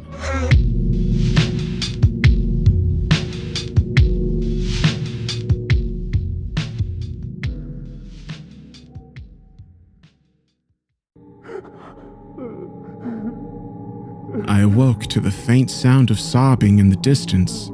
At first, my tired mind associated the sound with one of our kids, with my mind barely lingering on the edge of consciousness. But the longer I lay there, the more I started to realize just how off it sounded. The sobs were too dark, akin to those of a grown man, and they were coming from outside our home. Can you check on the kids, please? My wife mumbled where she lay next to me, still partially asleep. "It's not the kids," I whispered back, more annoyed than anything. Upon peeking out the window, I quickly confirmed my suspicions. As I thought, there was a man standing in the middle of the street, just sobbing. Even though the ancient streetlights outside barely illuminated him, something was clearly wrong about his presence. He stood perfectly still as he sobbed, not even appearing to breathe as he let out the broken calls that shattered the silence of night. Across the street, I could see some of my neighbors' lights turn on, as more had clearly been awoken by the sounds of distress. "Shut up, will ya?" A man screamed from down the street, but he received no response. Though my first instinct was to check if he needed help, something about his appearance locked me in place, frozen from fear and leaving me unable to logically plan out my next move. He was tall, with only a few strands of gray hair emerging from his otherwise bald head. He was facing me, but due to the poor lighting conditions, I couldn't get a clear look at his face. About a half an hour had passed before I realized I hadn't moved an inch. I had been transfixed, and only broke free once my wife properly woke up to ask what I was doing. I don't know," I stuttered. "There's a man standing on the street. I think he needs help." Joanna joined my side at the window. Even in the dark, I could tell her face had turned completely pale by the mere sight of the man. "What's wrong?" Call the police. Don't go outside. she said with a shaky voice. "Why? What did you see?" I don't know. Just don't go outside, please. she begged. I grabbed her hand and gently pulled her away from the window. Something about the man had put us both in an undeniable state of panic, but apart from his unsettling look, there wasn't an explainable reason for the fear we felt. "Joanna, go check on the kids. I'll call the police, all right?" I half ordered, half asked. As I dialed 911, I wondered what I could possibly say to convey the threat of a seemingly harmless man just standing there and crying. Still, left without any other options, I turned to the police. 911, what's your emergency? A woman asked on the other end. Sorry, my name is Zach Larson. There's a man standing in the middle of the street, just crying loudly. I don't know if he's drunk or what, but he's scaring the kids. I can't really say it's an emergency, but something is definitely wrong with the man," I explained. All right, sir. We'll send a patrol car to check it out. Could you confirm your address, please? She asked. I confirmed my details and the conversation ended. Due to the quiet night, they estimated that a patrol car would swing by in just under 10 minutes. With that, I felt like my civic duties had been completed, and once Joanna returned to tell me that the children were fast asleep, I calmed down ever so slightly. After closing the blinds, the two of us headed back to bed, confident that the police would handle the situation. And I wish that would have been the end of our story. I truly do, but as fate would have it, things would only get worse from there. There I lay, too unsettled to fall asleep. I just stared at the ever-ticking clock as an hour passed. The man kept crying, producing unrelenting sobs with each passing second. Then 2 hours passed, and the police still had not appeared. By then, I considered checking out the window once more, but the mere thought of him standing there kept me from even parting the curtains. At around 4 in the morning, I had come to assume that I'd suffer through another sleepless night. But as the first rays of orange sunshine hit the blinds, the world around me fell dark, forcing me into a dreamless slumber. To my horror, the sobs wouldn't cease even then. Hours passed while I remained in an uncomfortable state, somewhere between full consciousness and true sleep. Once I finally awoke, I was met with little more than total darkness coming from outside. During the summer, I'd expect the sun to rise around 6, and since the time had been around 4 the last time I checked, I knew I couldn't have been under for more than 30 minutes. Despite that logic, my body felt beyond broken. I was excruciatingly parched, and my bladder was on the brink of rupture. I rolled out of bed, weak and broken, still hearing the sounds of the crying man. Meanwhile, my wife still slept peacefully, seemingly unbothered by the ungodly noise. Then I picked up my phone and checked the time. It read 12:03 a.m., an impossible hour considering it had been 4 mere moments ago. I stumbled over to the window, still petrified but determined to figure out exactly what the hell was going on. He just stood there, unmoved since the last time I laid eyes upon him. Down the road, I noticed an empty patrol car with the lights blinking, but the officers themselves were nowhere in sight. What the hell is going on? I mumbled to myself. As before, the sight of the man put me into a short trance, one that was only broken once I heard a tiny voice coming from behind me. "Why is the man crying?" my son asked. "Hey, Alex, where's your brother?" I asked back. "He's in his room. He wet the bed," he said matter-of-factly. Stephen was only 5, but I'd assumed his bedwetting days were a thing of the past, considering the last accident had been over a year earlier. Before checking on him, I decided to give the police another call, but before I could dial the number, I noticed the day. It was Saturday, which meant we'd been asleep for almost 24 hours, skipping over Friday entirely. "Alex, go back to your room. Daddy has to make a call, then I'll come check on you, all right?" In shock, I jotted the information down to a broken calendar and called the police once more. Alas, to my absolute horror, I didn't have a single bar of signal. Oh God, we slept through the entire day? How? My wife called out in confusion and embarrassment. She just rolled over herself to check the time. "I don't know," I responded meekly. "It doesn't make any sense." And that guy is still crying? Where's the police? "Their car is out there, but they're just gone." As the minutes went by, it dawned on me that we actually had missed an entire day.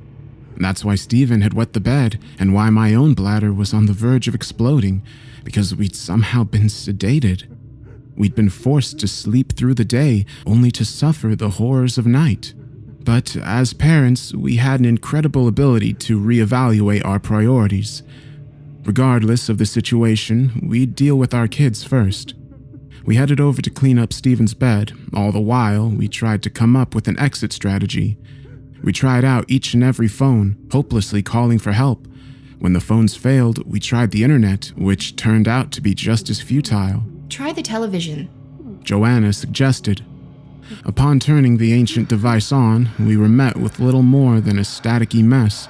It was a screen of snow mixed with just barely intelligible images. Based on what we could guess, the image showed the outline of a man standing in front of the camera, overlaid only by a single line of text that read, "Come outside." How is it doing that? Joanna asked in a panic. "I don't know, but I'm pretty sure going outside is a fucking stupid idea," I blurted out, momentarily forgetting the kids were there. "Sorry, I didn't mean to say it that way." Joanna and I moved to the window, ordering the kids to stay away. On the other side of the street, one of our neighbors stumbled out, seemingly disoriented. He was wielding a bat. "I'm gonna fuck you up!" he yelled. I pulled the window open, ready to yell at him to get back inside. No sooner had our neighbor reached the crying man than the air fell to a deafening silence. A second passed, then the sobs were replaced by a maniacal laughter that increased in intensity for each passing moment. Though we all knew the laughter came from the man, it simultaneously sounded like someone was standing inside our own house. It was the loudest thing I'd ever heard, enough to knock us to the ground in absolute agony. Close the window! I quickly did as commanded, to no avail. Despite our efforts, the laughter remained as incessant and loud as ever. Then, as suddenly as it had begun, it just stopped. "What was that?" Alex cried as Joanna grabbed both him and Stephen in a tight hug. Shh, it's okay. She said, as comforting as she could. Just stay away from the windows, all right? By the time I could stand up to assess the situation, our neighbor had long since vanished. All that was left in his absence was a trail of blood and guts that led up to the monster of a man who'd promptly returned to sobbing relentlessly. "He's gone," I let out in merely a whisper. The next hours were spent in absolute silence. All we could do was wait for sunrise and pray for a hopeful escape. We kept the television on should any news appear. Our kids, while worried, were too young to fully grasp the gravity of the situation. In a way, I envied them. They saw us as their ultimate guardians, able to protect them from any harm in the world. But based on what we'd just witnessed, I didn't believe that to be true. We moved to the kitchen to grab some food, counting down each minute until daylight. But as I noticed the first orange hue appear on the horizon, I once again felt my legs give up beneath me. In less than a second, darkness had enveloped me, and I fell unconscious on the floor. Once again, we awoke around midnight the next night, meaning yet another day had come and gone. But that time, we didn't have any phones or computers to tell us the date, as the batteries had long since died. All we had were a couple of wristwatches to tell the time. Still, the sobs persisted. It had gotten ever so slightly louder since our neighbor got killed, but despite the obvious calls for distress, there wasn't a single hint of sadness portrayed in the broken cries. The more we listened, the less we believed the man to be human. Let's turn on the lights. That thing is creeping me the hell out. I flicked the switch, but nothing happened. After futilely checking every power source in the house, including the circuits, I realized that the entire neighborhood had gone dark. That's when my wife asked a question that truly caused all hope to abandon my body. Why haven't they come to help us? I didn't have a good answer, nor could I muster up any believable words of comfort. I could only do my best to protect my family from the horrific threat looming over the neighborhood until I myself finally succumbed to it. That night, we witnessed another 3 of our neighbors exit their homes in attempts to confront the man. Each time, that sickly laughter would ring through the air and another friend would be dead. They didn't even resist their deaths. They just walked over without showing a hint of emotion, willingly meeting their agonizing demise. It wouldn't be until the 3rd night before I finally began to understand why people walked outside. We'd been forced to sleep through the light of day, only to be left without any source of light during the night. Having nothing else to do, we could only listen to the crying man. His sobs that had started out as panic-inducing noises had somehow turned sympathetic. The emotion resembled a twisted version of Stockholm Syndrome. I wanted to desperately go out and meet the crying man, but I couldn't leave my family behind. Maybe he really does need help. Joanna suggested. I think it's time to go outside. Her words were so void of emotion, monotonous and cold. She stood up to leave, but I grabbed her before she could even approach the door. The shock seemed to briefly bring her back to reality.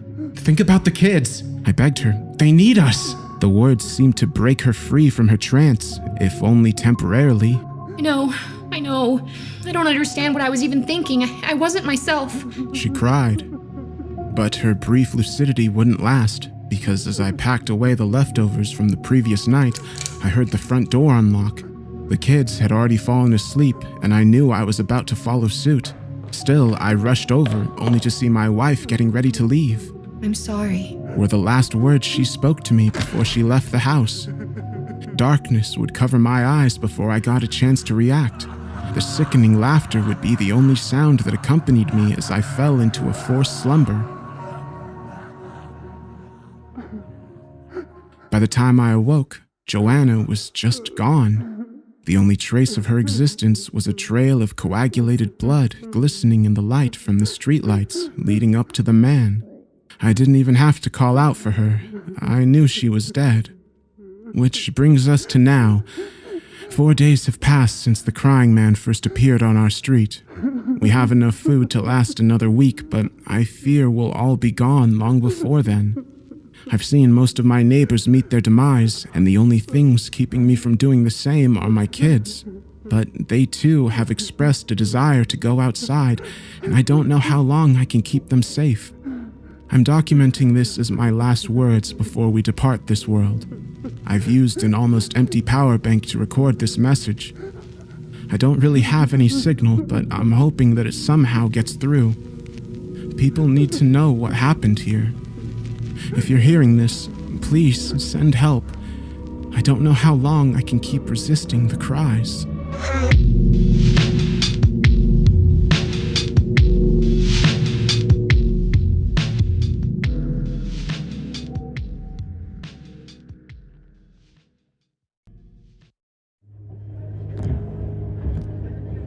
I sat back, intrigued. He was tapping on the corners of the table, left, right, left, right, left, right, in perfectly spaced intervals. It was almost hypnotic. It wouldn't have caught my notice if not for the look of utter concentration and anxiety on his face as he tapped carefully with the 2 fingers of each hand on each corner. I put my shades on so that I could observe undetected. I'd bought mirrored shades just for this reason. I'm not a creep. I just like to watch what others do, the quirks they have, and the little details in their actions. Well, okay, I realize that still sounds kind of creepy. Well, it's people watching anyway, and nothing more. I find human behaviors fascinating. The door to the train carriage slid open, and the noise of the tracks and buzz of conversation crowded in. I looked at the passenger opposite me, still dedicatedly tapping on the table's corners, but now with an increase in the intensity of his frown. Hi there. A chirpy young lady was at the door. Her presence poured into the room, energetic, lively, unstoppable. I contemplated pretending to be asleep. Then I saw the distress rolling on the tapper's face as he tried desperately to keep his beat going, determinedly ignoring the lady. I sighed and then plastered a bright smile on my face to match her sunshine vibes. Hey, we've got the bottom bunks. I hope that's all right. Both top bunks are free for you to choose. Great, thanks. She smiled at me. Then her gaze drifted to our fellow carriage bunker. She looked confused, then concerned for a moment. She opened her mouth and I immediately spoke up again. Let me help you with your stuff. I grabbed hold on one end of her heavy backpack. That did the trick. She shifted her attention back to me and grabbed hold of the other end of her backpack. We heaved it onto the upper bunk. She looked back at the tapper, but this time she didn't try to say anything. She just raised an eyebrow, then turned to climb up the ladder to her bunk. I looked back at the tapper. He was now saying some words in time with the taps. Each word spat out with the tap in a curt, almost frantic manner. I couldn't help it. I wanted to look away, leave the carriage, give him some space to do whatever it was he needed to do. But I was getting really curious about the tense words he was expelling under his breath. So instead, I shifted from my comfortable space at the end of my bunk and sat at the table opposite him. I put my head down on my side of the table and pretended to take a nap. I could now make out some of the words. Do not ever. I couldn't tell what the rest of the words were. He was pronouncing the words in slightly varying ways, as if attempting to say them in the perfect way, enunciating every phoneme the words held. I kept my head down, just listening to his words and taps, and without realizing it, somehow drifted off. I don't remember what I was dreaming about, except for the last scene. I was walking down some steps and realized that the ground wasn't there. I walked off the last step and fell. I jerked awake. I must have startled him. He stopped his tapping. He looked at me, as if registering my presence for the first time. We stared at each other for a moment or two. Then he looked down at the corners of the table. I could already see it happening, him getting distressed about his tapping ritual being disrupted and falling back into a frenzy of tapping and chanting. Hey, it's nice to meet you, I said before I could think it through. He looked at me with a tinge of surprise. In the bunk above him, the lady turned to her side and looked curiously at our interaction. Hey, he said softly, looking nervous and uneasy. Where are you headed to? I kept my tone light, pretending not to notice his hands clutching the corners of the table. End of the line. Oh, that's a good 2 days away.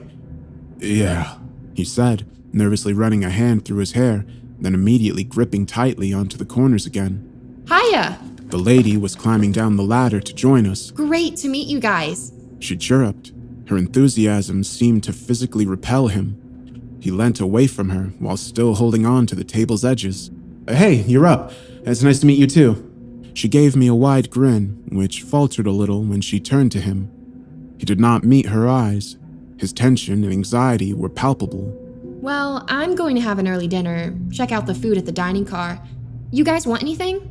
No thanks. Let me know if the food's good. I kept my voice upbeat, matching her energy. She smiled and gave me a thumbs up, then left the carriage, closing the door behind her. There was a long silence after that. He seemed stiff, unsure what to do. I was pretty sure he was fighting the overwhelming urge to tap on the table corners again. It's important to you? Tapping the table edges and saying the words just right. I kept my tone as nonchalant and non-judgmental as possible. He looked up at me with a mixture of surprise and anger, which quickly dissolved into puzzled wonder as he realized I was not making fun of him. Yes, I need to say it just right. I need to tap it just right. I need to do them both just right. I wanted to leave it at that and go back to my relaxing journey to my next destination. It was, after all, a year-long break for me, my epic vacation, but my professional instincts took over. Why do you need to do them just right? I just need to. He stared resolutely down at the table. What would happen if you didn't do them just right? He seemed discomfited by the very thought. He shook his head. That's not okay. It won't be good. What if you didn't do them at all? I could almost swear I saw the color drain from his face. Bad things would happen. What kind of bad things? I don't know, but bad things. Very bad things. I know it. I nodded. It's a terrible feeling. You know something horrible would happen. You stop, you refuse to do it, and you can feel the dread in your body. This inexplicable, paralyzing fear. It builds up until you snap and do whatever it is you need to do to ease it again. He looked at me with the first signs of actual interest since our journey began. Yes, exactly that. I nodded again, then added, I was that way with lights, too. I had to switch my lights on and off, until I was thinking exactly the right thought in the right way while the lights went off. Otherwise, I was convinced horrible things would happen. I smiled gently at him. But one day, it got too much for me. I didn't want to live my life repeating my actions over and over to ward off some unnameable event, so I just stopped. I switched off the lights while thinking a bad thought, sat down, felt the fear come crashing down on me. I felt like I was suffocating with fear, with horror, with this intense dread that convinced me that I would deeply regret not getting things just right, that I had somehow caused some horrible destruction. I looked up at him. His expression was unreadable. But nothing happened. I continued. Nothing bad happened, even though it felt so real, felt like it was going to happen. He stayed silent. I cleared my throat nervously. I'd worked with others, too, who had these issues when I was a psychologist. They felt these things, too, the fear, the terror, the urge, the need to do whatever their fear was telling them to. I trailed off. His expression was becoming a familiar one. He was frowning. He seemed to be finding the right words to say. You're describing OCD. I know what I have seems like OCD. I've been diagnosed with OCD. It's not OCD. He began tapping again. I'm sorry, how is it not like OCD? I'm sorry, I didn't want to jump to any conclusions. I just wanted to understand what's going on. He took a deep breath and closed his eyes, all the while still tapping. It was a long while before he spoke.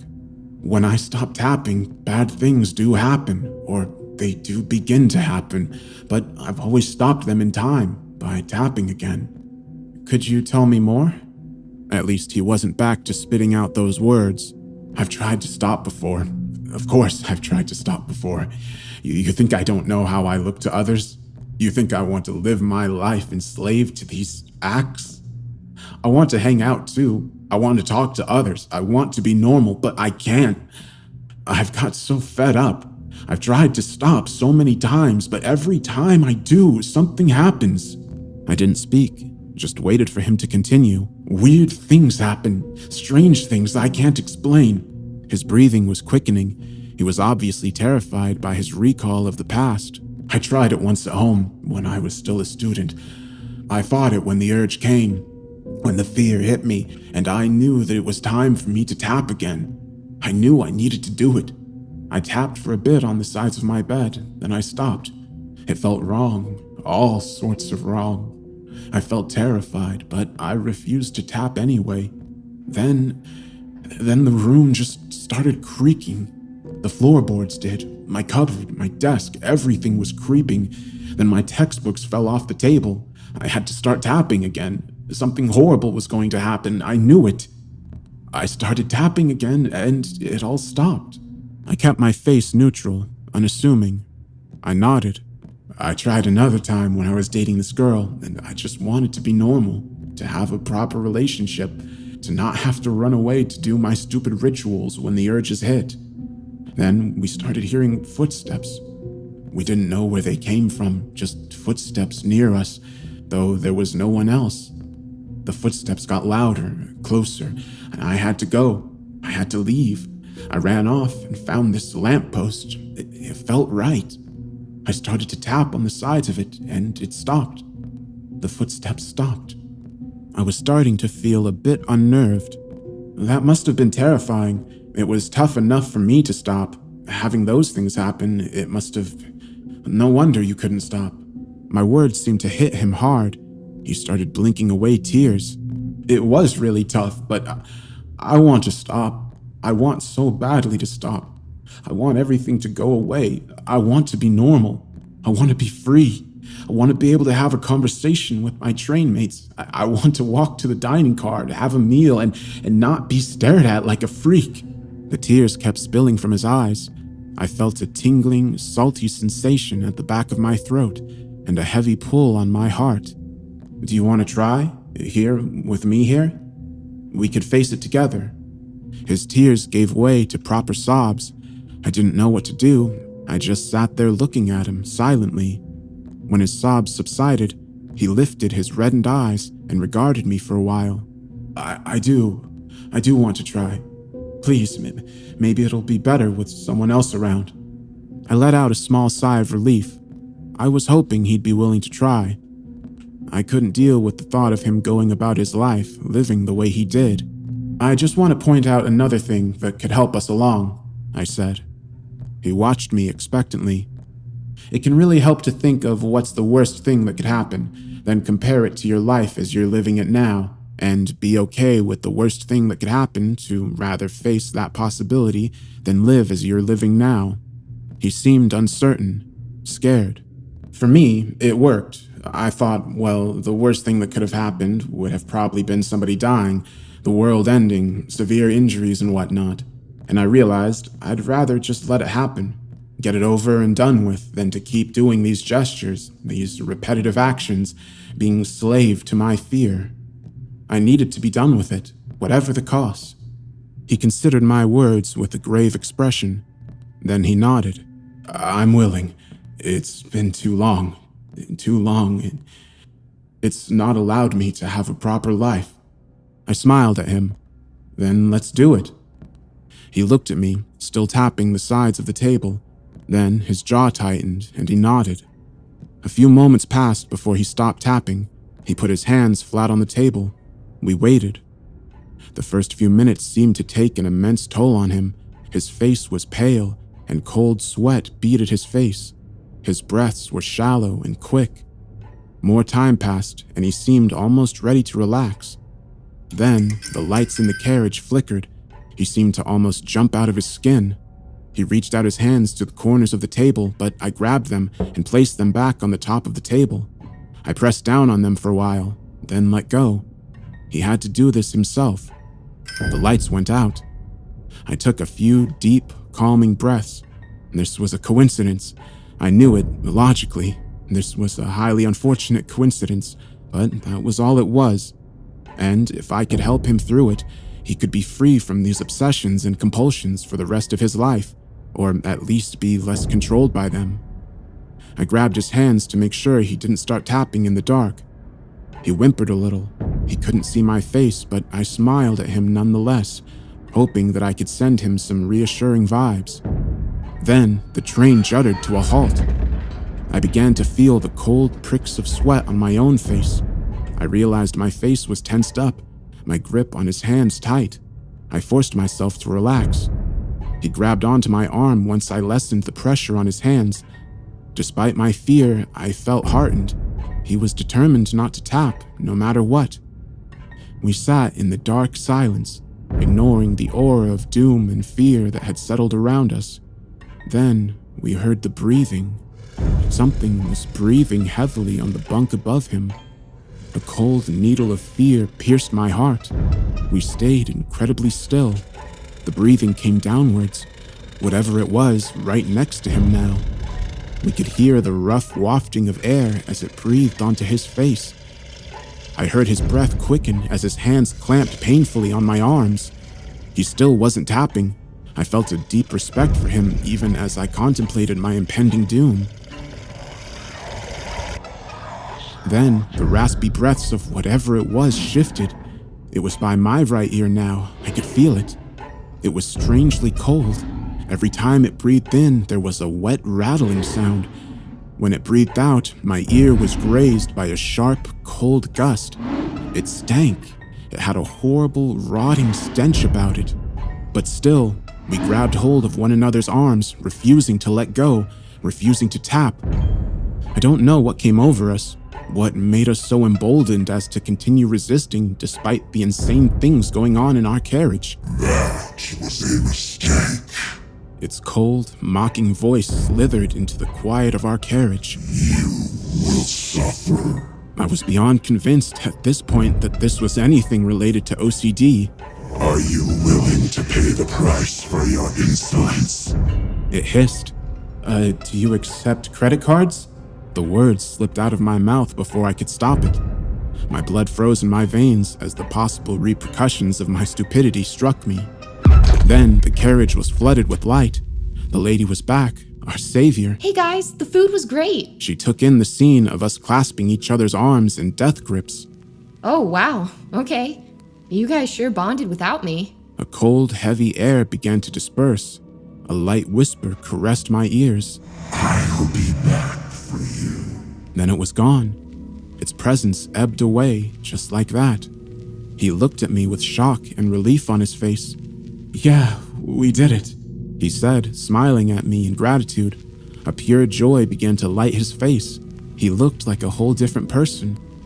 I smiled back at him, shrugging off the disquiet I felt. We did.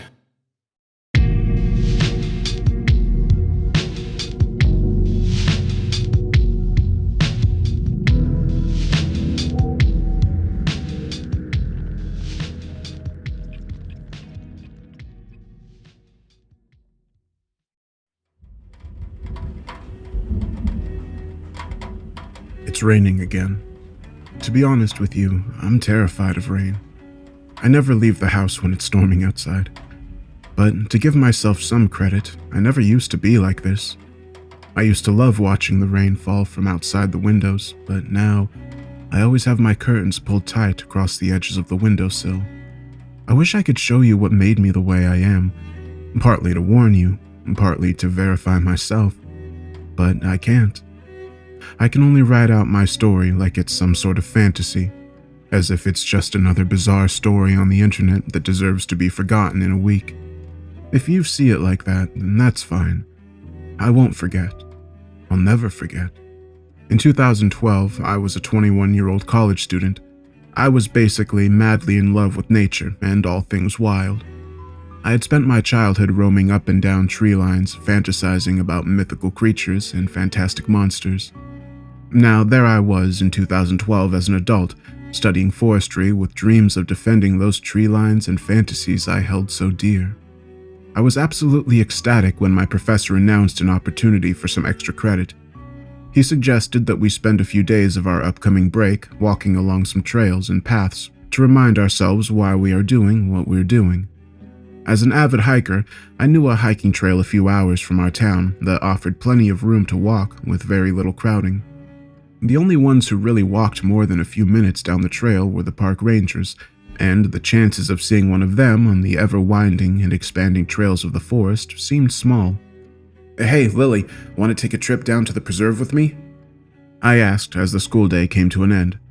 The girl next to me, Lily, was a quiet and sweet girl. She had long brunette hair that stretched just past her shoulders and gentle green eyes. She was the type of person who people admired from afar, beautiful but silent. A passing joke or a compliment would make her smile, but she'd very rarely comment back. To most, that'd make them move on to the next person. To me, that made me want to be closer to her. We'd been friends for a while at this point. Whether or not any sort of romantic interest was had between us, I couldn't say. We just knew we connected on some sort of level. Yeah, of course. Just tell me when. She looked into my eyes with a soft smile on her face. I smiled back at her. I hoped this trip would turn out well. A few days passed. Lily and I spent more free time in stores gathering food, supplies, and tents together. Soon enough, we were all packed up and ready to head out. We took my small car with our bags tied down on the roof and took the highway a few hours east. By the time we got there, it was mid-afternoon. Still plenty of time to walk, but also a bad time to find parking. There were plenty of people walking their dogs, setting up lunches, and walking the paths. I thought you said it'd be quiet. Lily asked with a slight snicker. I rolled my eyes in response. I'm sure these kids are just planning on hiking a few days in. It'll get quiet, I promise. I spun around and began taking our large packs off the roof of the vehicle. For as big as they were surprisingly easy to carry. Lily slipped the straps over her shoulders and waited for me to start heading toward the park. As we approached the trail's entrance, we saw a ranger loosely standing guard. You guys heading in? He asked. There was no hostility or caution in his tone. He was just merely asking a simple question. Yeah, that's all right? I questioned with the fit middle-aged man. Of course. Just let me know your names and take my card. If you need anything, call down to the station. There's a couple of ranger shacks deeper in. Feel free to use them if you need to. Just make sure to clean up. The ranger gave me a welcoming smile and handed me a small business card for the local ranger station. Thank you. Oh, my name's Max and this is Lily. Lily gave a small nod at the ranger and he nodded back respectfully. Well, Max and Lily, you enjoy yourselves out there. We'll be patrolling around, so if you see us, don't be scared to say hi. With those words, the ranger backed away from the entrance and we began our trek. We spent half the first day slowly walking in quiet appreciation. There's something so liberating about walking with no time limit. It's like all the world's stress slides right off your back, and the only thing you have to worry about is yourself. In that exact moment, you're all that matters. No bills, no studies, no cares. Just avoid snakes and strange plants, and you're all set. It wasn't too long into our journey before the sun began to nestle itself behind the trees and the warm, but steadily dropping temperature of the late afternoon winds began sweeping under our sweaty clothes. Let's find a clearing to settle into, Lily said, her head tilting from one direction to the other, looking for a place to set up. I nodded in approval and saw a small opening further down the path, and clearly made by others who took a similar trip. It only took a few minutes to set up our tents in the clearing and start a small fire. After all that walking and hard work, we were finally ready to get off our feet for a while. Lily plopped herself down on the opposite side of the fire I was sitting at and pulled out a granola bar to eat. I felt a rumble in my stomach and pulled out one of my own. This place is really beautiful, she said, taking a large bite out of the bar. Yeah, I haven't seen any animals yet though. I unwrapped my food and placed it on my lips, ready to take a bite. I quickly glanced over at Lily and froze. In the increasingly darkening forest just off the trail, just behind Lily, was something about the size of a football. It was cloaked in the darkness, but I assumed it had to have been some sort of small critter. I began to squint my eyes, trying to focus on it, but whatever it was seemed to fade out of existence, going straight into the ground. Everything all right? Lily asked. I realized I must have seemed like I was staring at her with food half in my mouth. I laughed and shrugged, shaking my head softly. Yeah, sorry, I thought I saw an animal or something off in the woods. It was small, it could have just been a rabbit or something. It must have burrowed into the ground though. My friend peered over her shoulder into the silent woods and looked around. I knew she wouldn't see anything. Whatever it was left as quickly as I caught sight of it. We ended up finishing our meal, extinguishing the fire, and climbing into our separate tents. I slept like a log. All of that walking put me out like a light. It wasn't until the morning that I woke up. I stumbled out of the tent, nearly tripping on the small fabric ledge at the exit of my portable shelter. The hot and humid summer morning hit me like a pile of bricks. Just so you know, I think we need to watch out for snakes. Lily said softly while I was wiping my brow. I looked over at her to see her undoing the tent supports from the forest floor. Did you see one? I asked, bending down and following suit with the camp cleanup. I think so. I heard something rubbing on the bottom of my tent last night. I opened my eyes and the indents on my walls looked like a pretty thick snake trying to wiggle its way in. She didn't seem bothered by the potential late-night visitor, so I kept her warning in my mind but continued on. As our journey went on, we realized that every step we took, there was another blotch in the sky. Somehow, a storm was brewing overhead that none of the forecasts we had watched had warned us about. How much longer until it rains? Lily was interrupted by a large thunderclap nearby in the clouds. I felt the earth tremble below us before a few raindrops began falling from the dimly lit sky. "Thanks, Lily," I said, arching my head towards her direction. She scoffed, and I laughed. The rain was little more than a small drizzle at the moment, but it was clear it was going to get worse. "Let's hurry and find a place to set up." I watched as she began to increase her pace, slowly moving from a walk into a jog, heading deeper down the trail. I followed suit right next to her. For a while, it seemed like we weren't going to find a clearing anytime soon. We were already on the verge of being considered undoubtedly drenched. And to our luck, at that exact moment of thought, another strong explosion of thunder erupted from above. This time the floodgates were opened. Rain began to fall with a purpose and with enough force to erupt on impact, splashing everything nearby with the drop's watery contents. Hey, right over there! I heard Lily yell out, just barely audible through the thunderous rain. She was running off the main path down a small side trail nearby. I looked at where she was heading and saw a small cabin. I ran off the path with her. With each step, more and more mud thrust itself against my legs. I increased my speed, hoping to catch up to my light-footed friend, but something caught me off guard.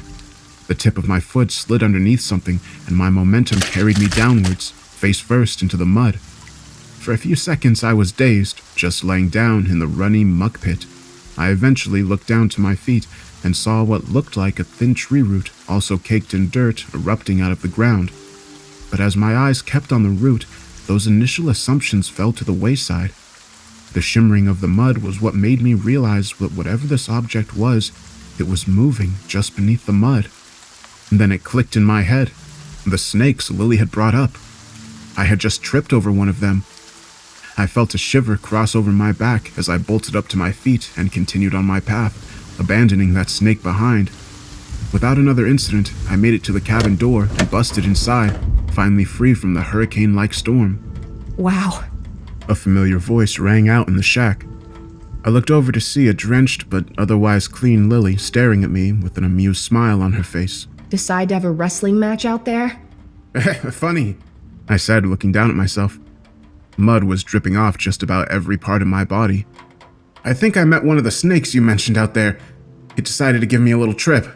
Oh, really? Lily said as she grabbed me and turned me around, searching the pack on my back for something to help me clean up. "You were right. They're pretty thick. I wonder what kind they are. I can't imagine them being venomous with them being that wide." I felt the hands of my companion yanking out the fabric from my pack. I took some time to look around the cabin as Lily pulled the towels free. It was wooden, old, and completely empty. There was a cooking stove off to one side, but other than that, it looked very sparse. And clearly, it was only meant for a quick one-night stay. Here, get yourself cleaned up. I turned back around, and Lily handed me a bundle of towels. I immediately wiped off my face and brow. The dirt was already starting to dry and stick to my skin. "Thanks," I replied to her as she began setting up her things. I put my pack down against the door and walked over to a window, still wiping myself down.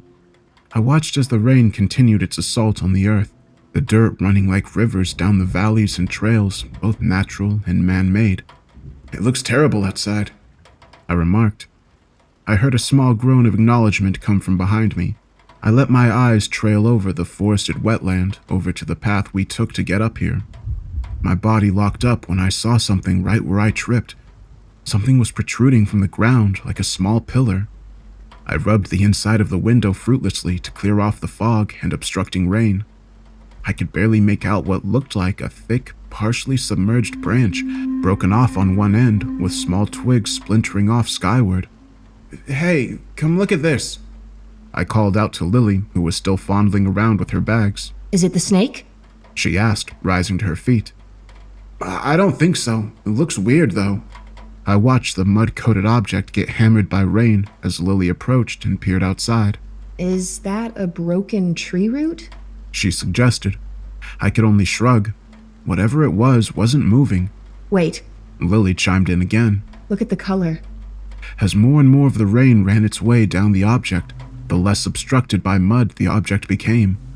I narrowed my eyes, pushing past the raindrops on the window, and noticed exactly what Lily was talking about. Whatever was under that mud was a pale shade of gray. Oh my god. Lily gasped and grabbed her mouth. "What is it?" I turned and looked at her, my eyebrow upturned in confusion. Look at the end of it. She said, holding her breath. I turned my gaze back outward and focused in. I felt my heart drop. Fingertips. It was an arm reaching out of the ground, still as the grave. "Oh my god." My voice wavered slightly. We should call the Rangers and get them out here. Where's their card? She asked, hand extended towards me. I reached into my pocket and pulled out a wet but legible business card. Without hesitation, Lily snatched it out of my hand and began dialing the number in. Hello, I'd like to report something on one of the trails. She paced back and forth on the squeaky cabin floors. I turned and kept my gaze on the hand. It looked petrified in place, fingers eagerly reaching toward the sky, letting the water rush over it. She began to stutter. I I heard the voice on the other side of the phone chirp up, and Lily nodded. Hey Max, can you take a step outside and tell me what numbers are next to the door? I peeled my eyes away from the hand. I felt an increasingly oppressive air pressing its way inside the cabin. I shook my intuition away and walked to the door. I opened it up and stepped outside. I peered toward the arm and could see it more clearly without the blurry window between us. It was hairless, smooth, and the fingernails seemed clean and trimmed. The water that gushed over it almost seemed to vanish on impact, as if it was some sort of sponge. I had to force my eyes away to view the number on the wall. 17. I took a deep breath, repeating the number in my head before the sound of a loud clap echoed off behind me. I jumped, slightly on edge. I turned back toward the direction of the arm and saw nothing in its place, just the mud quickly running down the trail. I swallowed hard and rushed back inside. The number is 17, but I think the arm fell back into the mud. It's not there anymore." Lily's eyes went wide as she relayed the information over to the dispatcher. It wasn't too long until she pulled the phone away from her ear and hung up. They told us to stay put and that this storm's not going to pass anytime soon. They said they've got a ranger on the way, and the police have been informed, but it might take them a while to reach us out here. I bit my lip and looked outside towards the empty path. I hope it didn't get dragged away by the current, I mumbled. Lily came up right beside me, joining me at the window. I'm sure they'll be able to follow that mud slick down to wherever it goes. On the bright side, the rain cleaned you up a bit. She gave a reassuring smile, and I looked down at myself. My clothes were still riddled with mud, but the rain on my skin seemed to have washed away most of the dirt. "I guess that's always a plus," I said stoically. Come on, Max. Let's make ourselves at home, at least. I'll just lock the door in case. Well, you know. Her voice trailed off. "In case there's a killer out there?" I mumbled at her as she walked over to the door and flipped the lock. She turned around and averted her eyes from my gaze, choosing instead to continue her mission of getting set up. After a few minutes of silence, we had our food laid out in front of us. We had agreed that once the ranger got here, our little expedition was over. We had seen more than enough in just the past 2 days than we could have in a lifetime. "Let's eat and try to get some rest," I said, chowing down on some extra rations. Lily nodded and joined in on the feast. With full stomachs, we set up for bed. I noticed my friend kept looking out toward the darkened windows. I could feel tension in the air. "Everything all right?" I asked. Lily shook her head dismissively. I just feel weird, like I'm being watched. I'm sure it's nothing, but just to be safe. She ripped off her pillowcase and then mine before walking over to the windows and draping them over the glass as makeshift curtains. I just don't want anything looking in at us while we sleep. I don't blame you. I made my way to my bedroll and caseless pillow before lying down and trying to get comfortable. Lily did the same. It was a few hours into the night before I heard Lily's hushed voice. Max, wake up. Do you hear that? I opened my eyes, less groggy than I expected, and met Lily's gaze. She was staring at the wooden door of the cabin. I spent a few seconds watching the door before I saw the hand on the door jiggle. Someone was trying to get in. What do we do? Lily asked. I was speechless. Maybe it's the... Our whispered conversation was interrupted by a loud knocking coming from the other side of the wooden door. I jumped to my feet. It's gotta be the cops. I began my slow, meticulous walk to the door. Who's out there? Silence. Hello? I yelled again. Abruptly, the banging started again, loud enough to drown out my voice. I took a step back from the door and kneeled close to the ground. Each impact on the door rocked the wooden frames of the small cabin. I watched as one of the pillowcase curtains began to slowly slip off the window. No. Lily whispered, tears in her eyes. I rushed over to the window just as the fabric fell and was met face to face with the darkness outside. The banging on the door stopped suddenly. I very carefully kneeled down and grabbed the fabric in my hands to toss it back over the window. Appearing out of the darkness was the palm of a hand. It slapped the window with heavy force. I could only see the pale palm in the shroud of blackness outside. I quickly threw the pillowcase back on the window and backed up to Lily. She was shivering, her eyes wide with fear. That was the hand, Max. That was the hand that was outside earlier. I felt my heart drop into my stomach. I wrapped my arms around Lily for as much as my comfort as hers. The wet palm of the hand kept slapping against the glass. I could hear ripples of cracks spreading along the window pane. I squeezed onto Lily as she balled up and kept my eyes focused on the pillowcase covering the glass, hoping it wouldn't fall and expose that lifeless arm again. With one last thud, it stopped.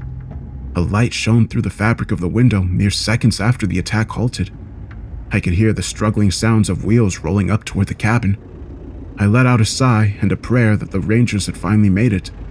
With the sound of the wheels stopping just a few yards away, I finally heard a voice call out from the void outside. Lily? Max? You in there? The voice sounded familiar. It was the Ranger from the day prior. I slid to my feet, dragging Lily with me. Yeah, we're inside, but someone's out there, I yelled. I rushed over to the door and opened it to see the Ranger standing stiff off in the middle of the small opening in front of the cabin. He was facing us, but the light from his rover, coupled with his hat, covered his body in intense shadows. His body seemed rigid. Come out of that box and we'll get you home, the Ranger said. His voice seemed different this time, disjointed from his body. I stayed quiet. Something was very wrong here. Step out of there. Now. The voice grumbled, unrecognizable from earlier. Are you all right? I called out, a little more than a whisper. Of course I am. Can't you see my smile? The Ranger tilted his neck backwards. His hat slipped off his skull, which allowed the light from behind him to illuminate his face. His eyes were wide and full of both pain and fear.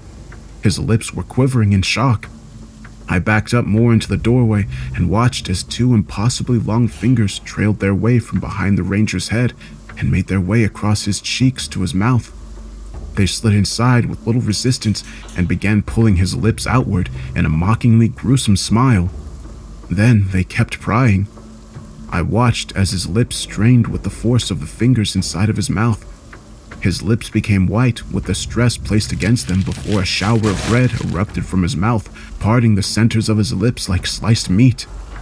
I'm so perfectly happy, A voice called out from just behind the Ranger, its voice thick and unnatural.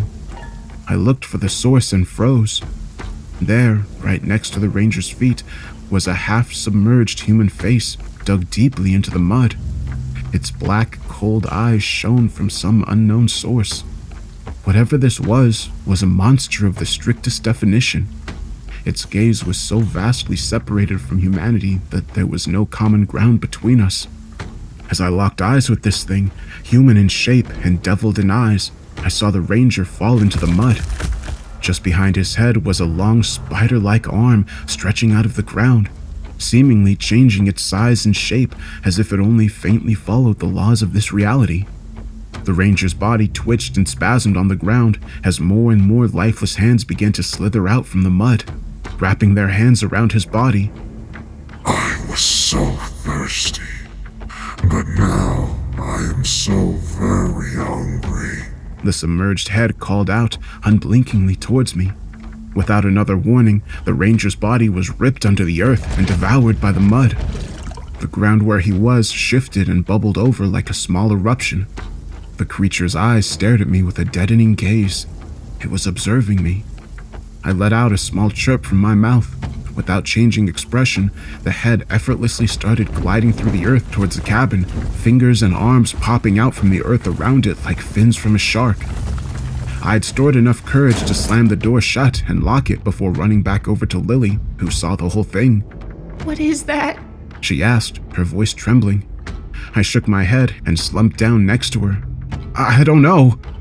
We sat in silence until the sounds of scratching came from below the floorboards, hundreds of fingers tearing away flesh to the bone, trying to burrow their way upward. All we could do was sit in the corner furthest away from the window and pray they didn't get to us. That night, we watched as the floor pulsated upwards and downwards, as the foundation began to crumble. Those arms were going to drag us and our wooden coffin downwards into the earth. I didn't know what to do. I sat there as the floor creaked open and mud crept up through the seams of the boards like blood flowing from a vein. I sat, waiting to die, but Lily had other plans. She grabbed my hand and yanked me up to my feet. She stared at the door for a split second before sprinting off with me in tow. She burst open the door and ran towards the ranger's vehicle. Luckily for us, the ranger was never shut off before the earth took him down. We both hopped in and zipped off down the path toward back where we'd come from. I hazarded a glance back toward the cabin to see it crumbling into the ground, but there was something else there. Still half submerged on the path mere yards away from us was that unblinking head. Its black eyes shone dead set and emotionless on our escape. We kept driving for God knows how long until we hit some other rangers who were on a scouting mission up to us and our missing comrade. We told them everything we could, but the looks of disbelief said enough to us. We were labeled as emotionally distressed and unreliable witnesses. The powers that be listed the disappearance of the ranger in the cabin as accidental by a case of mudslide. Now, every time it rains, I wonder if somewhere out in the woods, a single head peers out on the trails, waiting for someone to pass by. A million hands waiting just below the surface to drag them down into the earth.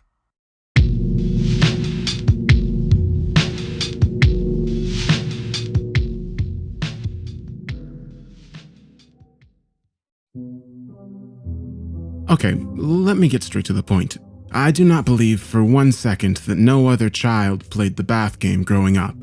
I'm convinced my friends are trolling me, but they're not responding to my messages, and so I'm left with little choice but to bring my question here, hoping someone will know what the hell I'm talking about. I was around 5 or 6 when my babysitter introduced the idea of the bath game to me. She said it was a fun way to engage the imagination and that I could find something truly special within the water. I didn't question it, even then, because she was the boss and I thought she was pretty. I didn't want to make her mad by refusing or risk having my Nintendo taken away if I was disobedient. So, when my mom told her to bathe me one night, I was excited to try it. Her instructions were pretty simple, and I'd come to write them down because with any game, there has to be rules. 1. You must do the bath game alone. These instructions can be given, but you have to be isolated for the game to begin. 2. The tub should have some sort of thick bath soap that includes a lot of suds and a dark liquid.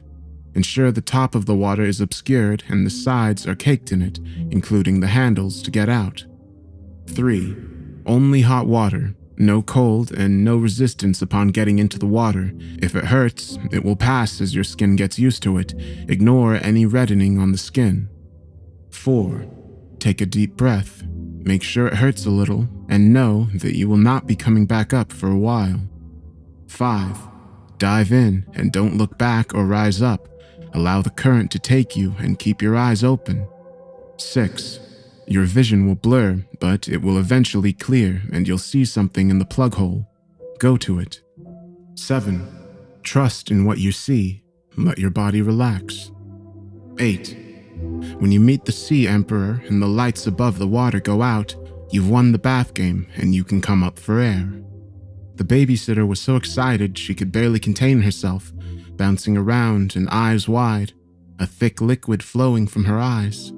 She didn't even bother wiping it up, content to be sharing in my submersion by proxy. I stood there in my bath towel, expecting her to follow me in, but she shook her head, nostrils flaring. Only you. Rule 1, remember? She beamed, and I felt my face grow hot. She was so pretty when she stared at me like that, I'd have done anything. You're special. I can't wait for you to win and get your prize. What do I get? I was eager, but I had to know. What kid doesn't love prizes? Her lip twitched, and she took a moment to answer, but I remember her expression never changed, not once. Her teeth chattered as she said one word. Freedom!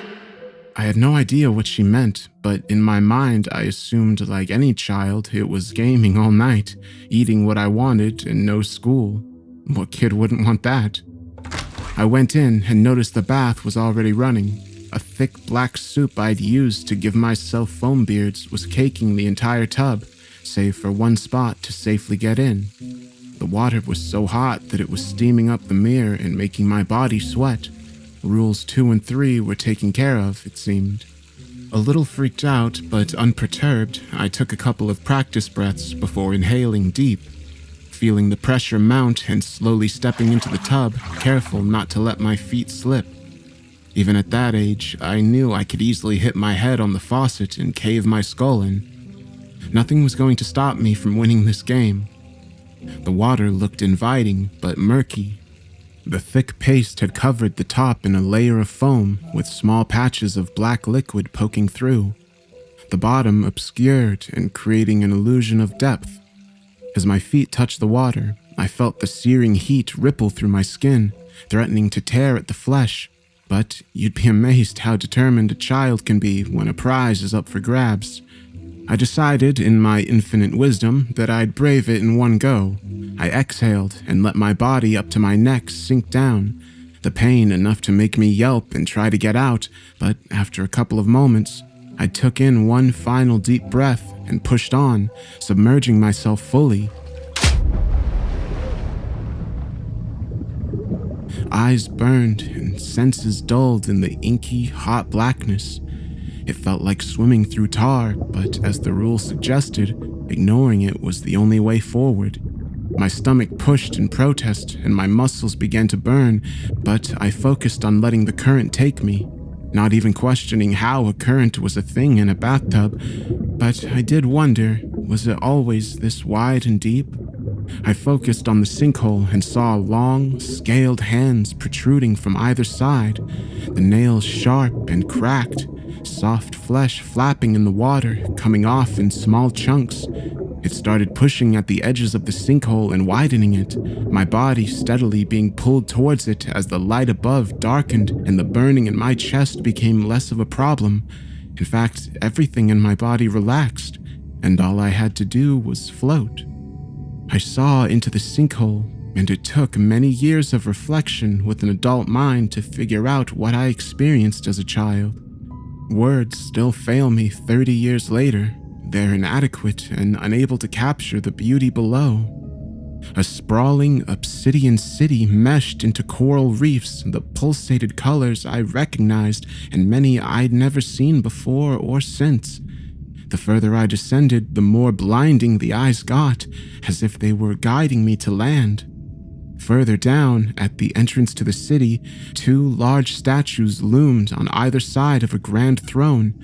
They're imposing, pilot lights swinging on their skulls, orbs for eyes and mouths in places they shouldn't be, one holding the tip of a sword with several spikes running the hilt, the other a grand hammer.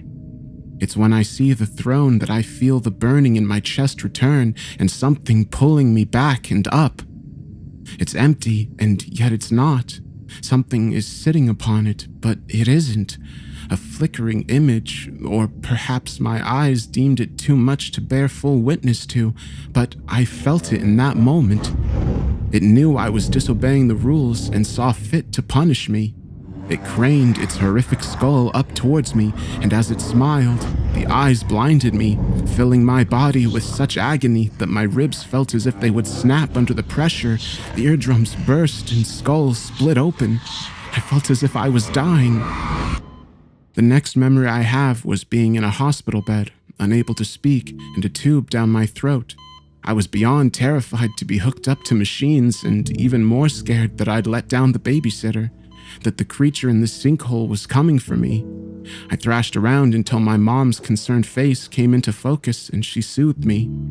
Tears stained my face, and I was faced with the long recovery, both physically and mentally. Therapists came and went. None of them believed the bath game was real. Every single one of them told me without fail that my babysitter was simply mentally unwell, had tried to manipulate me and drown me, that all I'd seen was my oxygen-starved brain. But I knew better. Even when she was sentenced to a mental institution and apologized for deceiving me, I knew better. I never deviated from that one pervasive thought that burrowed into my brain like a parasite. I'd failed the game. I bring this all up because I know someone has experienced this.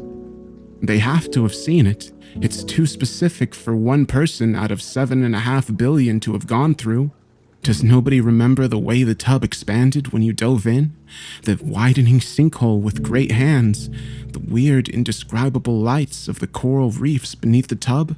The fishmen statues holding artifacts of power? The sea emperor that resides between realities? Everyone in Sturgeon says I'm crazy. They don't believe me, but I'll have proof for them soon. I tried recreating the game myself over the years, but maybe my failure was simply too egregious and the Emperor simply won't allow me to retake it. I've caught glimpses in the steamed-up mirrors, though, promises of what could be if I just show the resolve to go there again. Thankfully, my son can do it for me. He's so excited, having grown up on the stories of what lays beneath the sinkhole in the bathtub. I made him wait until he was older to undertake the game. I had to ensure if he told others, they wouldn't think him too young. I sent him in about a half hour ago.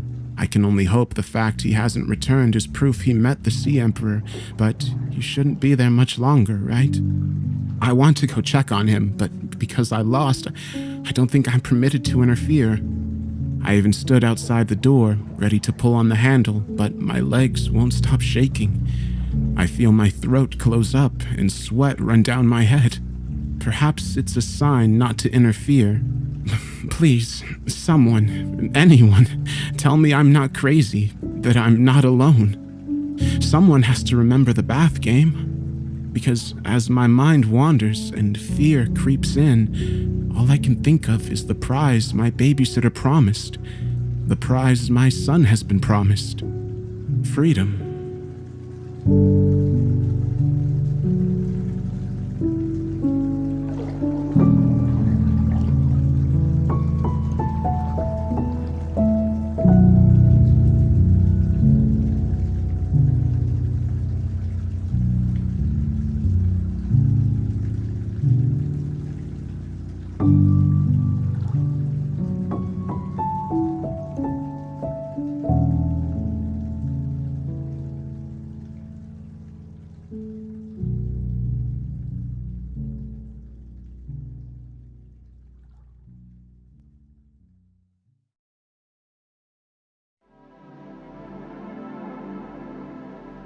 I am a friend of Andrew Talbot, the man that sent me this recording.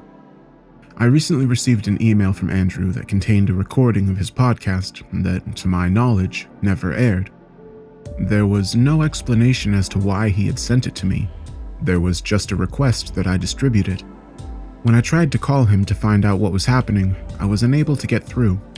The call didn't go to voicemail, it just beeped twice and hung up each time that I tried. Over the last few days, I've called multiple times and have gone over to his house twice, but I haven't been able to reach him. Whenever I would try to upload the podcast to a website, as he requested, there would always be an error message. No matter what I did, I couldn't get it to properly upload. Because of this, I decided to make this video. I'm hoping that if I just play the audio here, that it'll work. Andrew, if you're hearing this, please let me know that you're alright.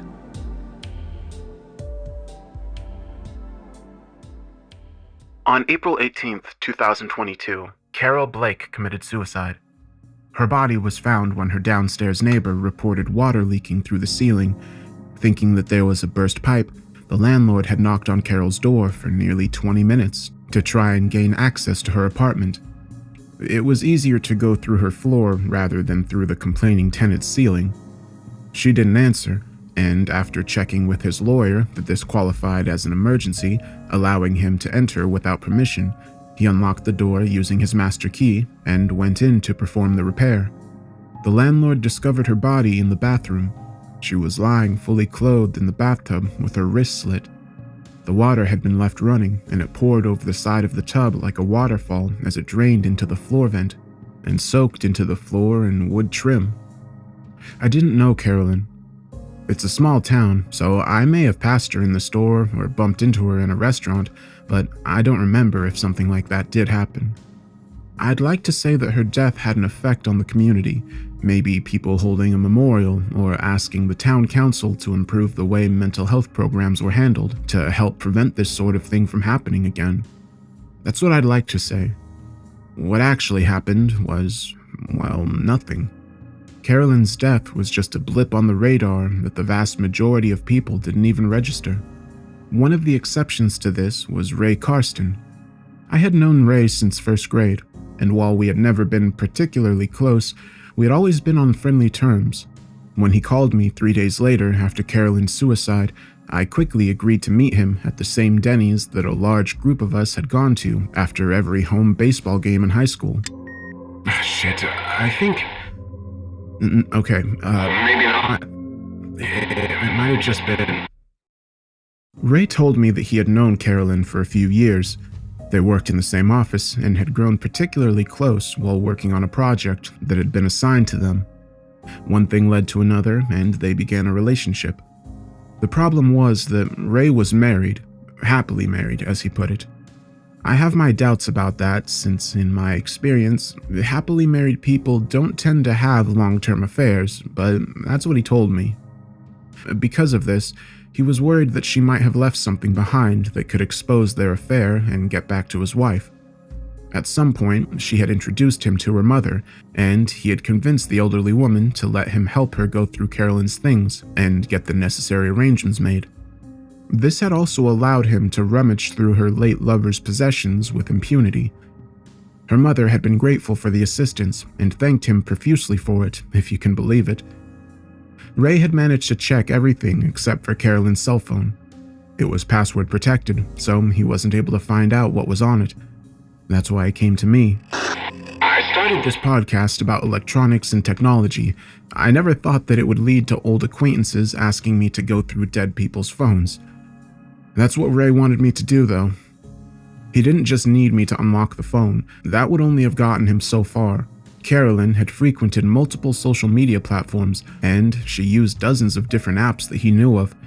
What he needed was for me to go through everything and make sure that all mentions of the affair were removed. At first, I refused. I was polite about it, but just the thought of doing what he was asking disgusted me. He kept pressing, told me that he had already wanted to end the affair and had planned to do so. But she took her own life before he was able to. He said that if the relationship was exposed, it would not just hurt his wife, but also their 2 children, and they didn't deserve to have that happen to them.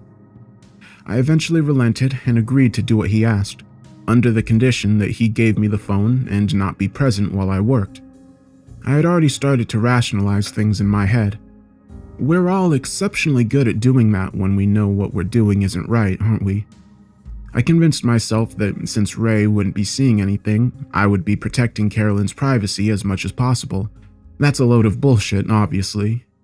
I would have actually been protecting it if I hadn't agreed to break into her cell phone in the first place.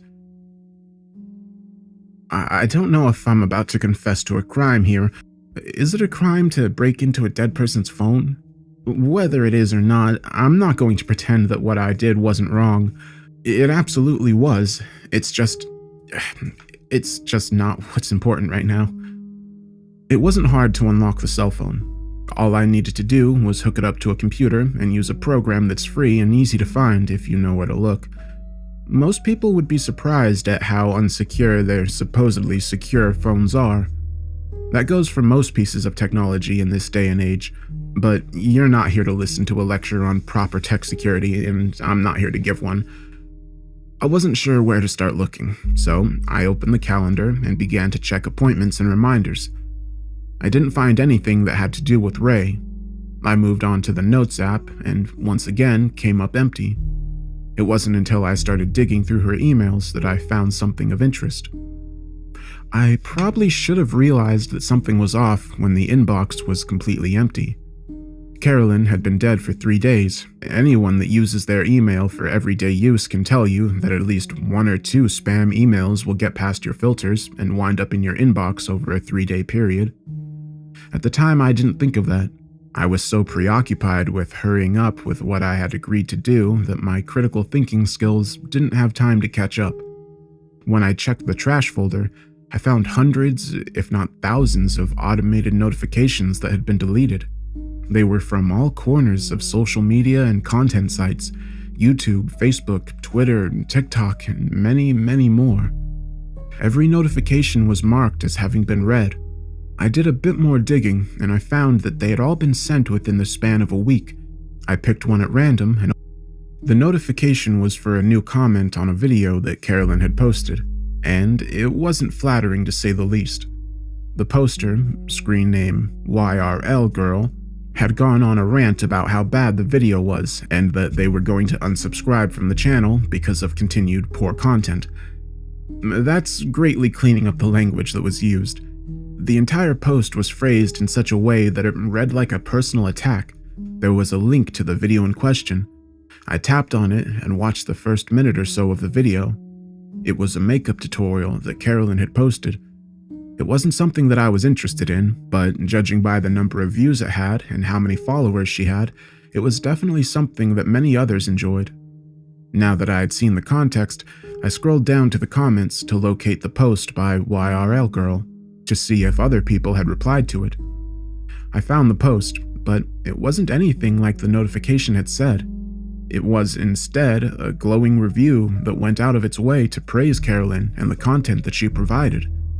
That was odd, obviously, but I figured that there had been 2 posts and the negative one had been deleted. I began to doubt that theory as I went through more of the notifications. All of them were bad, with many of them bordering on hateful.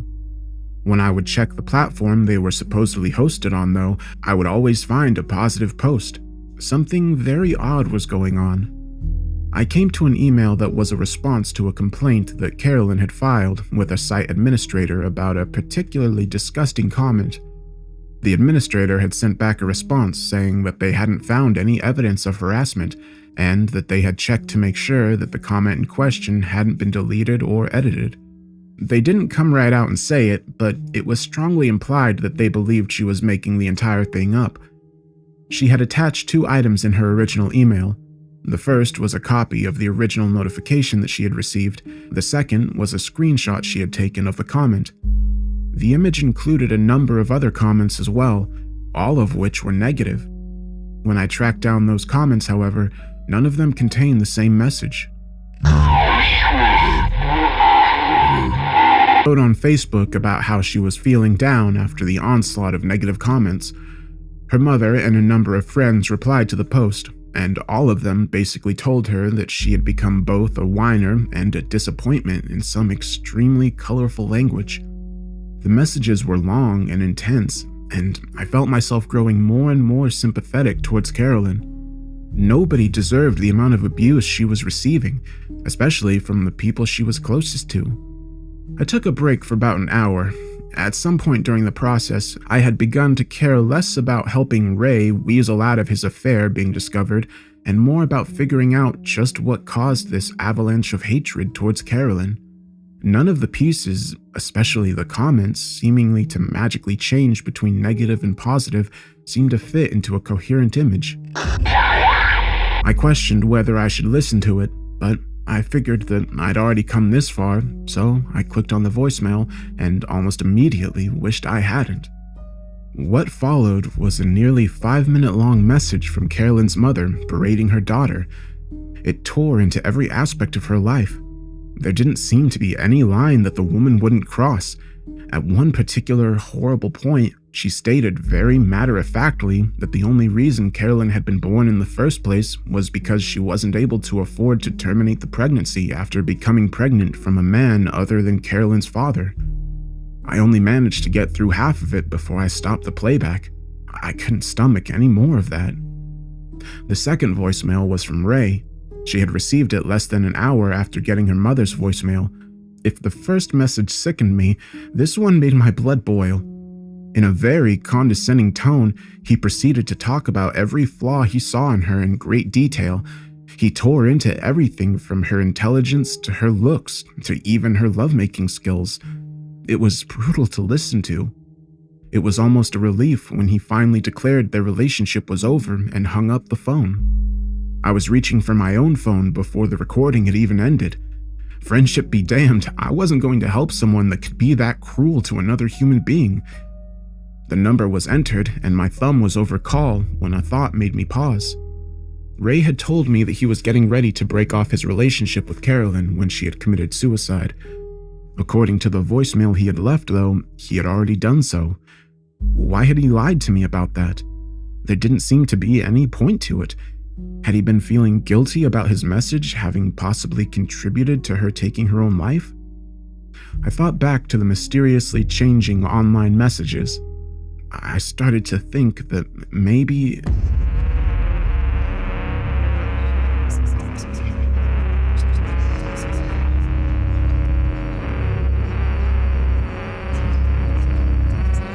And I found that Carolyn had downloaded an audio file the day before her death. A woman's voice, quiet and level, played from the phone's speakers when I tapped on the file. It took me a few seconds to realize that I was listening to an autonomous sensory meridian response recording, also known as the much less taxing to say ASMR. For those that don't know what it is, it's basically voices and sounds that are recorded in such a way as to elicit a physical response from people. You know that odd tingling sensation that you get sometimes in your head? ASMR recordings are supposed to trigger that. A lot of people, a lot more than you probably think, use ASMR videos on YouTube or audio recordings to relax and even fall asleep. They don't work for everyone, but many people swear by them and use them as part of their everyday routine. After the stress that all of the sudden negativity in her life must have caused her, it was no wonder that Carolyn had looked for something to help relieve it. Rather than try to explain the recording on her phone, I'd like to play a portion of it. A quick warning, there's some questionable content in it, so if that sort of thing bothers you, I'd recommend skipping ahead until you're past it. If I'm able to get this posted, I'll try to leave markers on the timeline so you know when it's over. Here it is.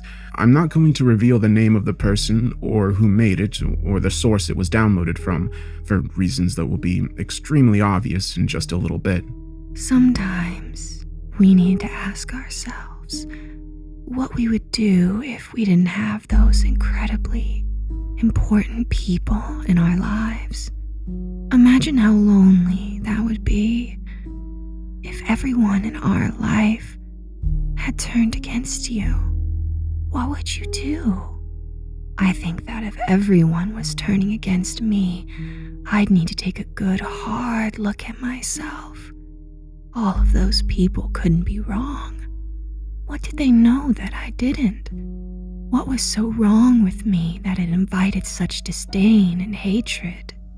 There would have to be something for everyone to act that way. How about you?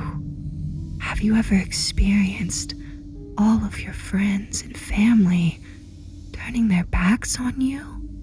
If so, did you look deep inside yourself and figure out why you're so repellent to others? I think if it was me, I would have to decide if the people I cared about were better off without me in their world. After all, is my one life more important than happiness? Is my one life more important than the happiness of all those other people? No, of course not. I love my family and friends. I want them to be happy, much more happy than I want myself to be. If my being gone was what would make them happy, then wouldn't it be better for everyone if I was just dead? There's more, a lot more, but I'm sure that you get the idea. I'm also sure that you know where this is leading. I tracked down the site that Carolyn had downloaded the ASMR recording from, and when I played it there, it was nothing like the version she had downloaded.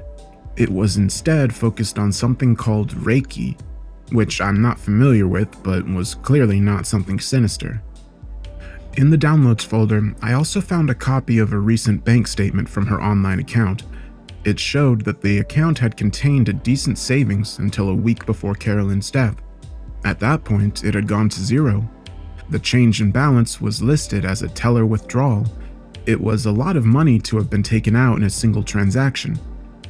Because of everything that I had come across so far, I was immediately suspicious.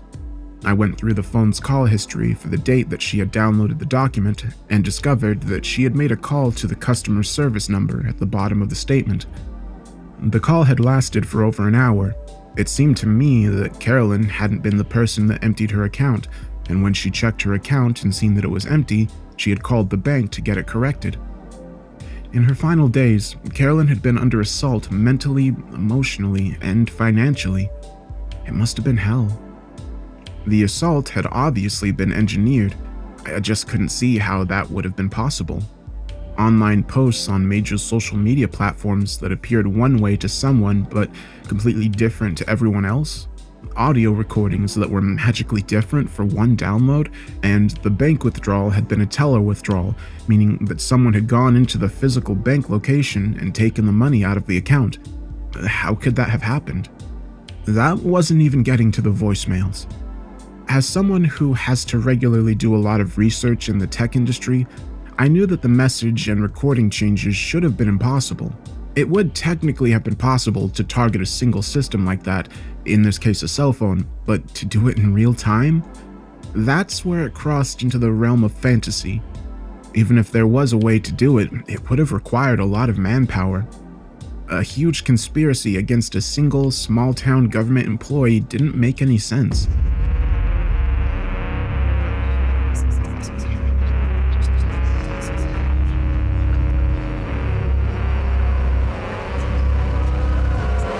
One by one, I went through all the apps on Carolyn's phone. I had completely abandoned the original plan of getting rid of references to her affair with Ray. Instead, I was now solely searching for other signs that her life and well-being had been tampered with. There were a number of things that I found that I would have dismissed as unimportant if I hadn't specifically been looking for oddities. For example, her latest Instagram post had significantly less interactions than the previous ones had, to the point where there might as well have been nothing at all. The same went for her TikTok account. Most concerning was that I started to see a pattern emerging on non-social media apps as well. All of her content suggestions on Netflix and HBO were depressing stories or contained characters that committed suicide. I tried clicking on a few of Carolyn's previously watched movies and shows that weren't these suggestions, but each time an error message would pop up saying that the content wasn't currently available and to try again later. The suggested shows, however, would instantly start to play.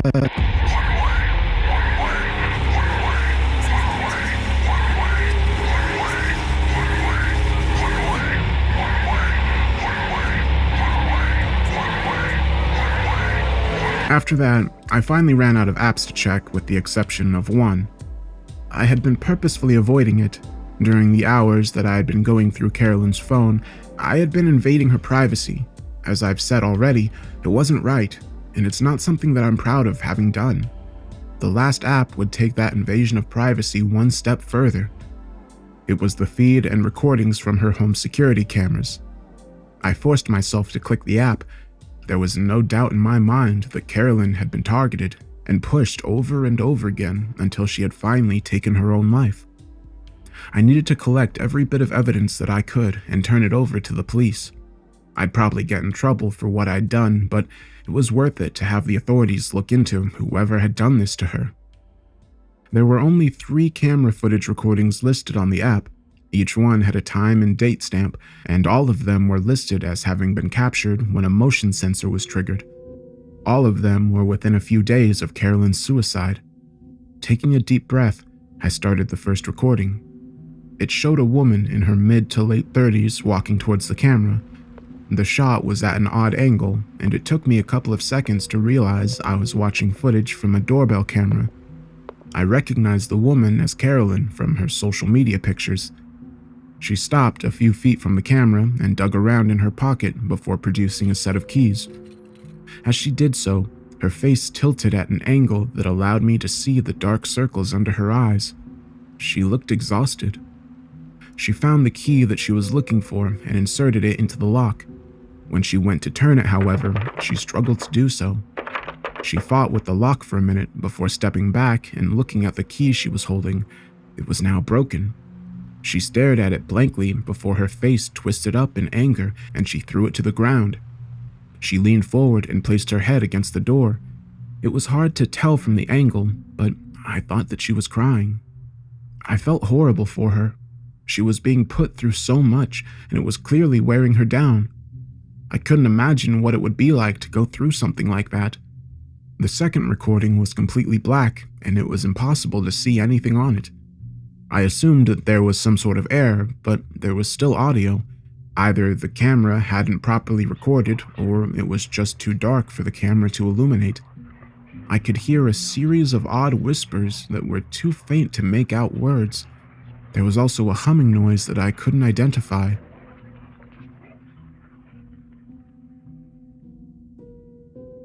If you're still with me to this point, I hope that means that you understand that this isn't some sort of elaborate joke or prank. I get how all this sounds. It's about to sound a lot worse. If you already think I'm crazy, you're about to hear something that's going to set that in stone in your mind. If you don't think that, you probably will soon.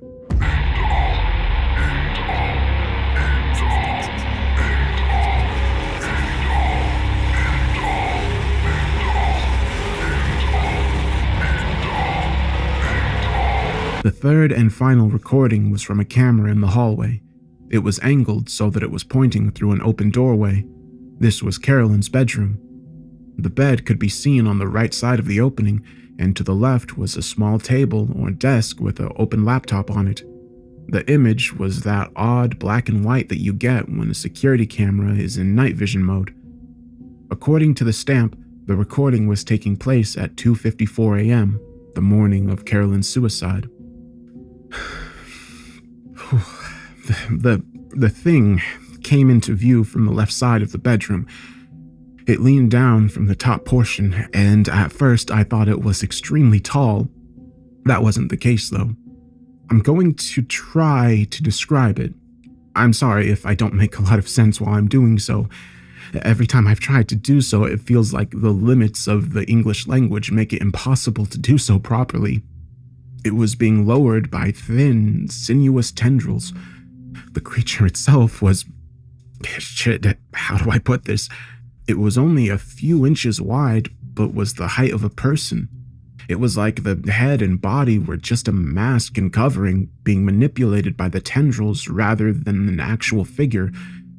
3 arm-like appendages reached out towards the bed, each ending in thin, delicate strands that acted as fingers. Because of the circumstances of the recording, with it being so dark and the low resolution of the camera's night vision, it was difficult to make out any further details. I was thankful for that. The creature slowly pulled the blanket off the bed. It released its grip and allowed the cloth to fall to the floor. One of the appendages slowly stretched out through the open door and into the hallway. The fingers touched the thermostat attached to one of the walls and turned the dial all the way to the left. The appendage retracted, and the creature pulled back up and out of sight. Minutes passed as the recording continued. I started to wonder if anything else was going to happen when a pair of legs swung out over the side of the bed. Carolyn got out of bed, her arms folded tightly over her chest as she visibly shivered. She went out into the hallway and checked the thermostat, turning it back to where it was before the creature had adjusted it. She put a hand on the wall and leaned against it for a moment. She looked like she was about to collapse from exhaustion.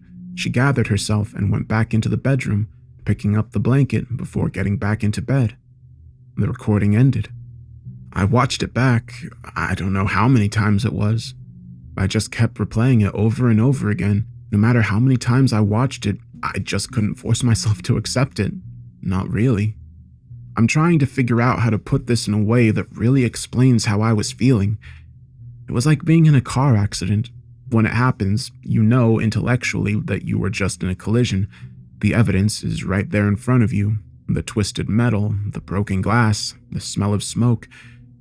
Even when you're staring right at the wreckage, though, there's this weird disconnect that doesn't allow you to grasp what just happened to you.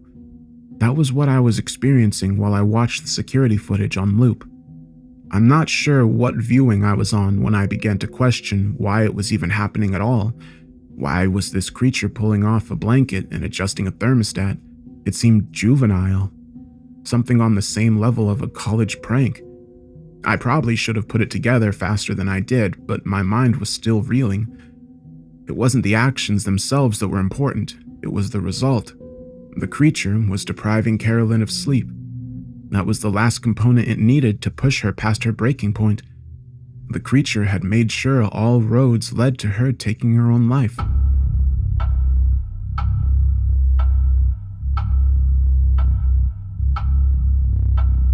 I'm not sure what to do. I haven't taken any of this to the police. That was my original intention, and I would have if I thought that it would do any good. The problem is that none of this can be corroborated. I have, some screenshots that the sites themselves said weren't accurate and a couple of grainy videos? From their perspective, I would just be the nutjob podcast host that's using a tragic event to drum up interest in his show. This is where Carolyn Blake's story comes to an end. It's unfortunately not where the story as a whole does.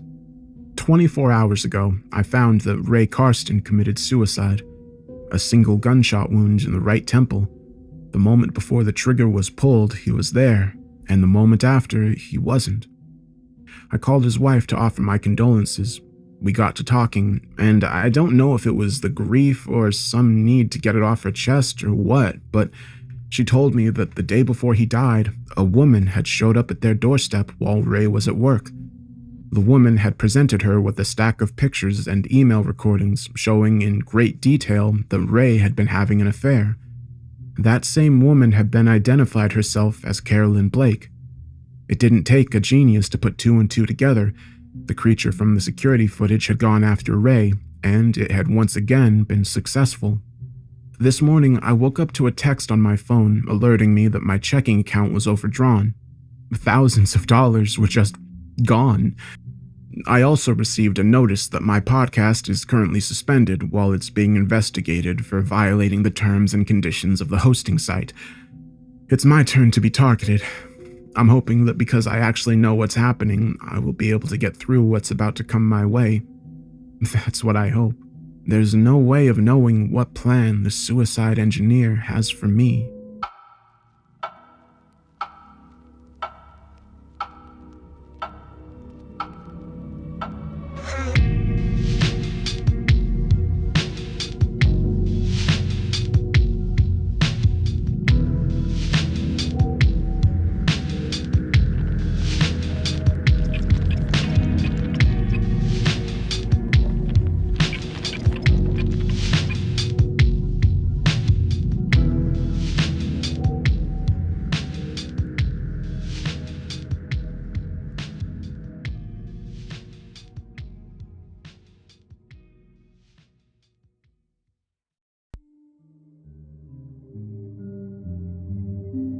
"10 minutes ago, Tom took a left off the R445 dual carriageway. and found himself on an unknown back road that sloped down sharply at first but gradually leveled out after about a kilometer. There was a stark contrast between the two roads, and as paranoid as he knew it was, there was something oddly discomforting about traveling for nearly 100 miles on roads lit by orange streetlights, only to suddenly travel down one where the only lights provided were from the driver's headlights and the cat's eyes that darted along the middle of the road. The car radio had finally lost signal, leaving Tom with the monotonous friction of the car's tires on the unkempt gravel the only soundtrack for the rest of the journey. Keeping his eye on the road, he stretched out his left arm and began feeling around for the directions he had printed off from Google Maps, while steadily maintaining his right hand on the steering wheel. When his hand planted down on something slimy, he decided to pull over to have a more thorough look. Tom brought his car to a slow stop. The headlights switched off and his soundtrack came to a halt, leaving him in eerie solitude in the dark, quiet countryside. The shadowy displays of the many thick, lush forests that shielded both sides of the road all disappeared out of sight from the windshield. He flicked on the compartment light just above him, making him feel secure again. He realized the oxymoron in that, feeling more secure from doing something that makes you easier to spot out alone in the middle of nowhere. He saw his sheets of directions buried under many empty Red Bull cans and empty sandwich packets that littered the floor of the car, and picked them up. Just as he was studying the directions for the second time that night, his phone began to ring. It was his boss, Mark. Hey, what's up? Tom? Hello? Tom? Yeah, Mark? Jesus Christ, Tom. I've been trying to get through to you for the past 15 minutes. Where are you? Signal's gone, man. I'm in the middle of nowhere. What do you want anyway? Well, I'm just checking in to see if you're safe. You had me worried there, Tom. I thought you had been found out, or worse, bailed on me. Bailed on you? What do you take me for? Oh, well, here's an interesting question for you. What do you have to be worried about exactly? I'm the one here sticking my neck out, not you. Please enlighten me to the exact risk that you're taking here. Besides, it's only a water spring. Quit acting like it's Area 51 or some shit. Hey, you speak to me in that manner one more time, I'm cutting you down to 10%. Are we clear on that? Mark had never threatened Tom before. It wasn't that it was an empty threat, though. Mark nearly always came well on his promises. Tom had never heard him issue a bad one before. He just couldn't take him seriously because he was such a square. The first time that Tom had met him, he was sitting in his office and was wearing a checkered red and white shirt that was 2 sizes too big for him, along with this really short, horrific fluorescent green tie. Covering his face were wide, thick glasses that enlarged his beady little eyes to 3 times their size. He had badly receding hair that was greasily slicked back, with little curls that flicked up uncontrollably in different places. However, the one thing that Tom would never forget from that moment was when he laid his eyes on the framed poster of Magnum PI just above his desk. That, and the very first thing he ever said to him, "I'm an Aquarius," before pointing to another framed poster of star constellations on the far wall. After that encounter, Mark earned the behind-his-back nickname of Aquarius, something which Tom was certain he was still unaware of. Tom imagined him to be the very last person he'd be doing something illegal with. All right, I'm sorry, man. I'm just a little on edge about this whole thing. Don't worry about me, though. You know you can count on me. At the moment, I'm just parked up on the side of the road, about maybe 5 minutes from the spring. I think there's 3 right turns coming up. Yeah, 3. I'm just trying to find out which one it is. Okay, I printed out directions a few days ago as well, now that I think about it. I don't know where they are at the moment, but I'll look them up on my phone anyway. As far as I can remember, though, it's the first right. Yeah, man, the first one sounds just about right. Tom flicked over the page. Yeah, the first one. Okay, you're doing great so far, Tom. I knew that I could rely on you. Remember, all you have to do is get there, take a video, a few pictures, find whatever you can, and then just get out of there. I wish it was that easy, but thanks anyway. And tell me, why am I not allowed to use a proper camera? The video has to look amateur. Use your phone only, Tom. Nothing professional. Just capture the footage for me, bring me your phone, and then I'll do the rest. Okay, sounds good. See ya. Oh, wait, Tom, one more thing, if I may.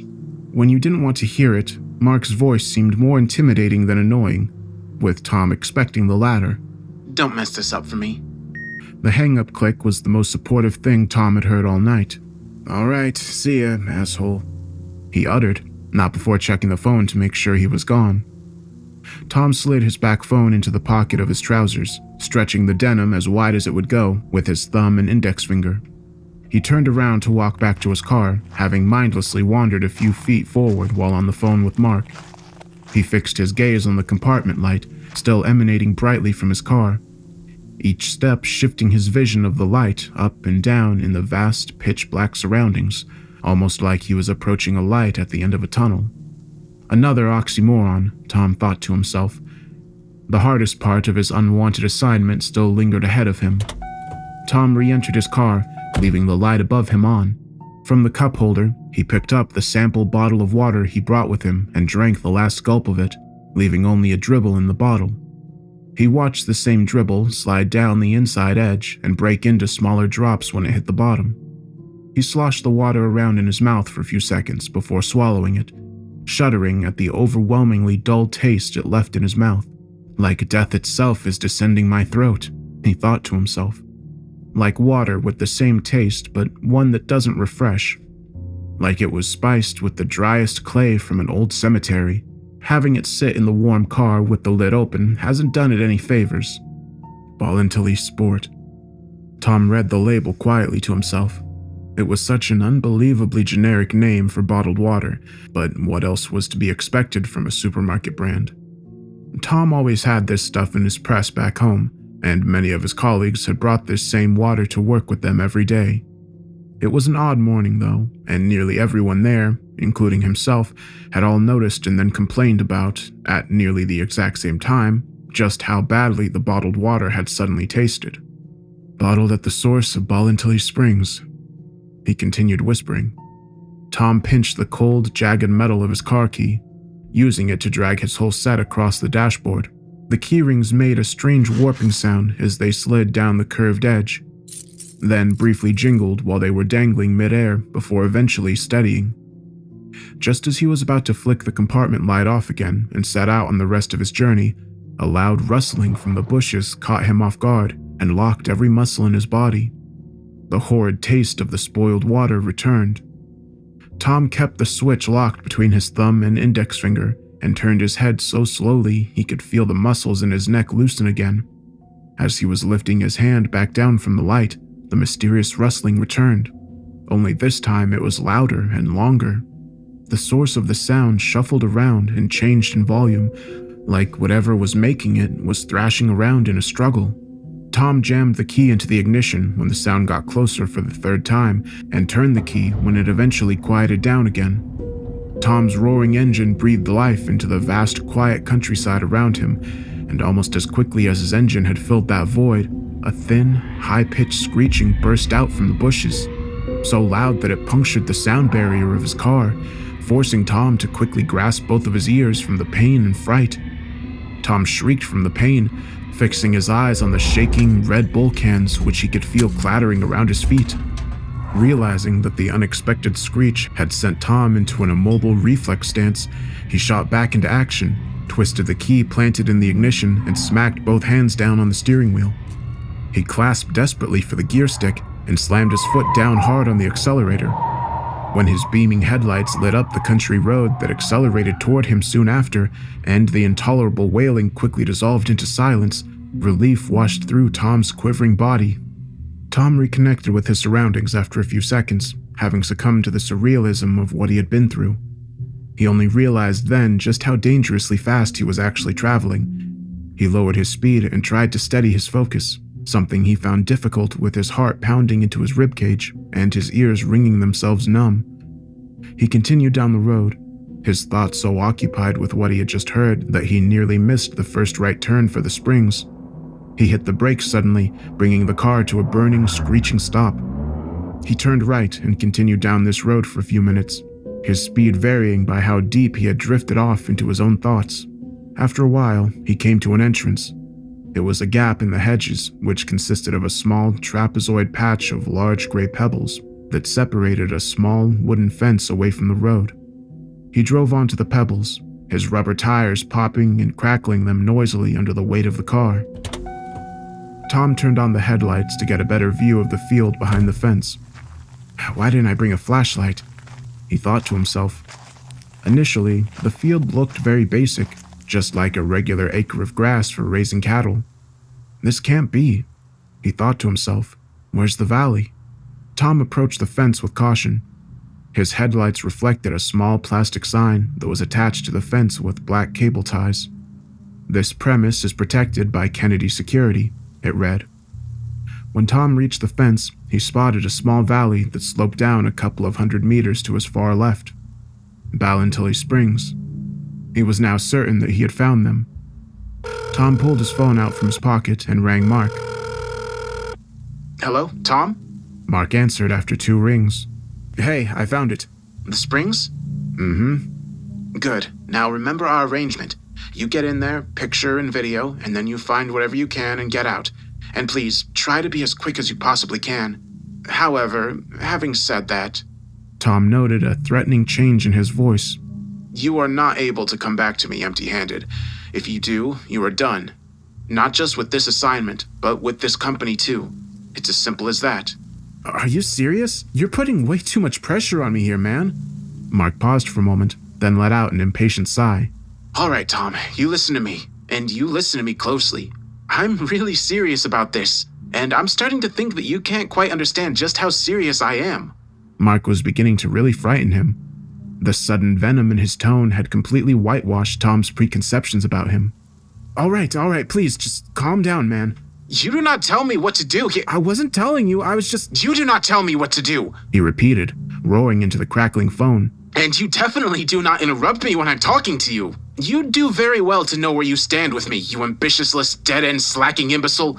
I will spell this out for you just one more time, and you better make goddamn sure that you let me drill this into your skull. I'm the one giving the orders here. I'm the one who tells you what to do. You do not tell me what to do. In fact, you don't even tell anybody in my company what to do. It's me to you. You stumble in late for work, you look like something a rat dragged out of a ditch, and you half your day away twiddling your thumbs, contributing nothing but speculative drivel to this paper. If this was any other way, I still wouldn't be the slacker who is way out on some lonely back road carrying out every order that is barked at them on the phone. You know what, Tom? I will gladly sit here and listen to whatever reasons you can come up with to try and whisker yourself out of this one. Go on, please, entertain me here.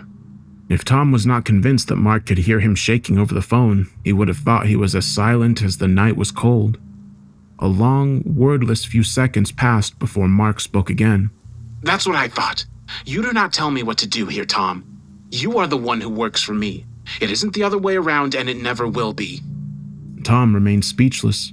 He could almost feel Mark's heavy, wet breathing coming through the speakers and sprinkling his right ear.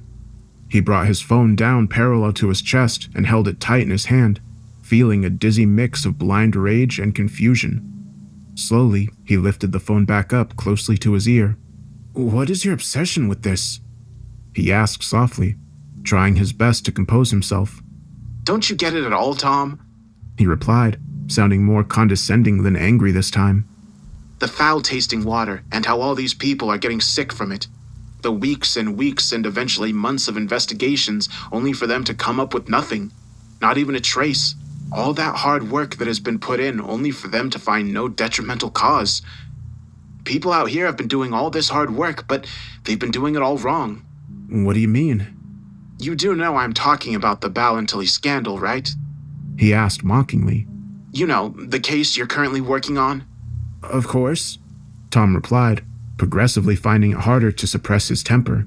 Hey, what do you know? You actually got something right. Mark paused for a moment after he said that. Tom remained silent. Think about it, Tom. All those investigations that were conducted at the filtering plant, all for nothing.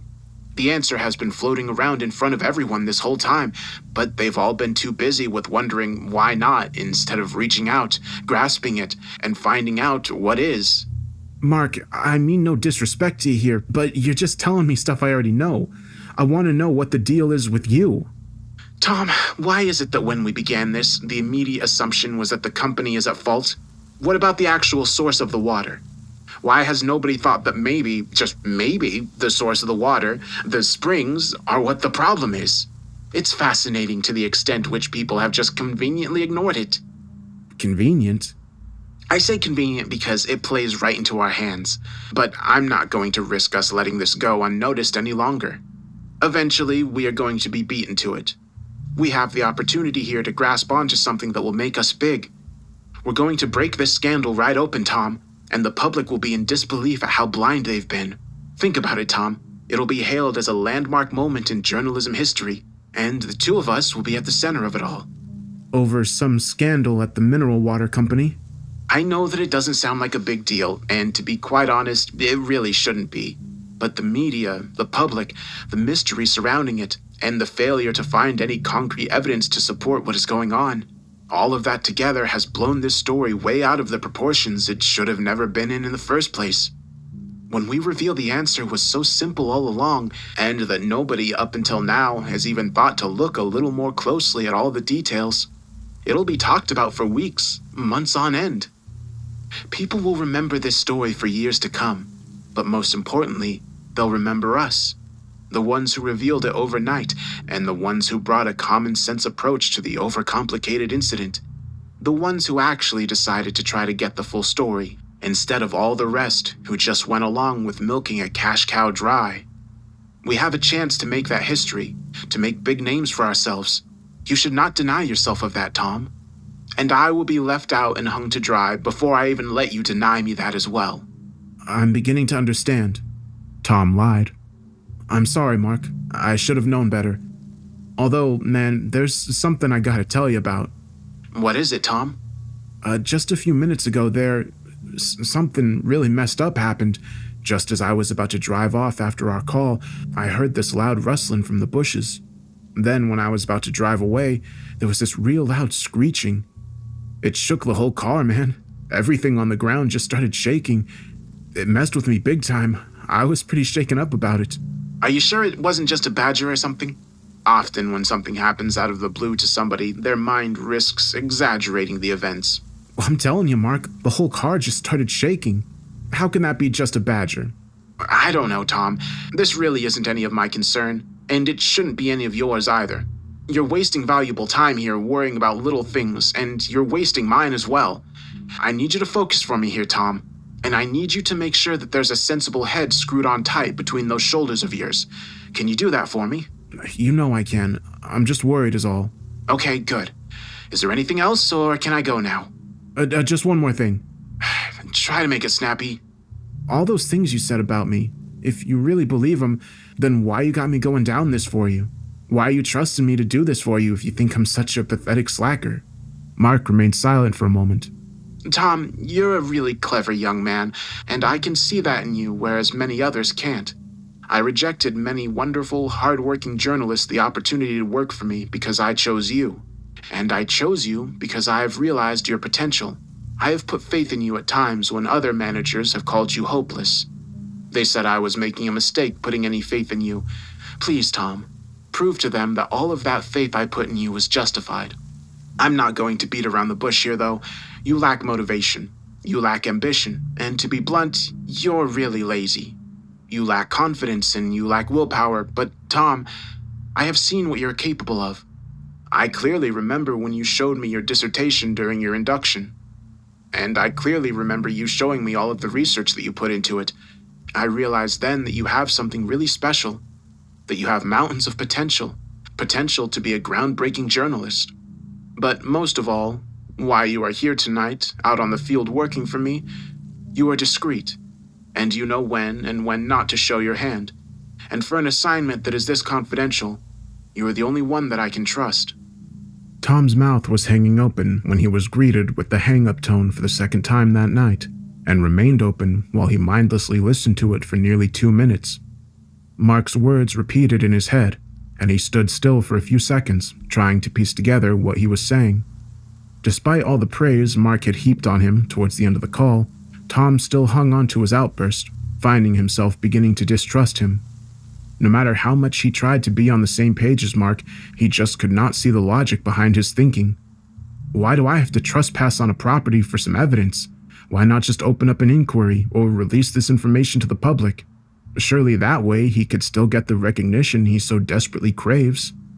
In Tom's head, none of it simply clicked into place. Tom climbed the wooden fence. wary not to get any of the rips in his jeans caught in the wires. He remembered how at the beginning of the night he had Mark pinned as this quivering, spineless no-neck who he thought he could have no problem coercing. In just less than an hour, the roles had reversed entirely. Like something a rat dragged out of a ditch, the words stingingly replayed in Tom's mind when his feet hit the grass. The dew seeped through Tom's shoes and socks, and his feet became damper and damper with each passing step across the field. After nearly 3 minutes of walking, his steps began coming down harder and faster, meaning he was beginning his descent down the hill. He stopped for a moment to observe his surroundings. He looked at the ripples in the barely visible pond, reflecting the cold night sky. He took his phone back out of his pocket just one more time, opened the camera, and activated the flash for a clear view. The flash lit up his entire side of the slope, so bright at the top you could see the individual droplets of dew on each blade of grass, but faded down the hill into a dim glow, which just about reached the shore of the pond. "It's brighter than I thought it would be, much brighter," Tom thought to himself. Tom resumed his walking, trying not to slip, something he found difficult wearing canvas shoes while going downhill on cold, wet grass. The shoreline slowly started to become more visible. Tom looked at the repeated process of the thin seeps of water oozing out from the pond as he trundled down the slope, one foot in front of the other. It moistened the pebbly young sand, before receding for a moment, then oozing back to the shore again. When Tom could see a few feet across the pond and felt the scrunch of grass and the crack of tiny pebbles under both halves of his left foot, he opened up the video recorder. Tom stood still, knowing that when he had to move, he would have to creep along the shore slowly and quietly. He concentrated his senses on the silent, rippling pond for a while, anticipating some form of sound or movement that he hoped he could trace. The ripples were heavy and traveled southwest for unexpected lengths before they perished out into shallower water. That's when something hit him. The night was mute, and the cool air was absent of even the lightest of breezes. Tom kept directing the shining light across the pond, like a searchlight traveling through a midnight sky. He kept it still for a moment, studying the ripples as they crossed through the light before disappearing back into the surrounding shadows from which they emerged. He sidestepped slowly to the right, trying to move silently, hoping that it wasn't a creature causing the ripples, or at least one that wouldn't get spooked if it heard the slightest of sounds coming from a far-off distance. Tom meticulously controlled every muscle in his body, making sure not to make any sound that could scare away whatever it was causing the rippling. He sidestepped with total focus, doing so for what felt like a couple of seconds. He looked at the ground around his feet for any obstacles, and then back at his phone. When he looked at the time on the top of his screen, he noticed that 3 minutes had already passed. As strange as it was that time had just seemingly glided by, what had really worried Tom was how his battery had plummeted from 57% to 23% since he had left his car. He dismissed his worry, though, and looked back to the lake, having made sure that there was nothing ahead of him that could make a sound if he suddenly hit it. He focused on the light, noticing that the ripples now crossed into the light at faster speeds, and were starting to become more circular. "I'm getting closer," Tom thought. Tom suddenly hesitated when he caught a glimpse of a much fainter light at the far right corner of his eye. He could feel his eyes shifting right through to the back of his skull. Keeping the camera light fixated in its current position, he watched the mysterious glow shift deeper under the surface for around a minute. There were hundreds of tiny, faded white particles, all fizzling upwards quickly before burning out. But the ball of light itself was fixated in a single position and remained on a continuous path, rising slightly up and trickling to the right very slowly. Tom moved the camera light around, searching for the area of the surface that the ball of light was moving under. He discovered a small circular section where the water bubbled and lightly splashed up like a miniature geyser, and saw the ripples emitting outward from around it. He watched it, dumbfounded by how silent it was. He tried listening to it intently, but all he discovered was that the silence of the midnight countryside had all of a sudden become more uncomfortably haunting. He placed both hands on his phone, trying to keep them both steady, following the ball of light as it very slowly made its way across the pond. He tapped the video record button on the screen of his phone, just as the dimmer part of the camera light edged itself into the dense forestry on the right-sided bank.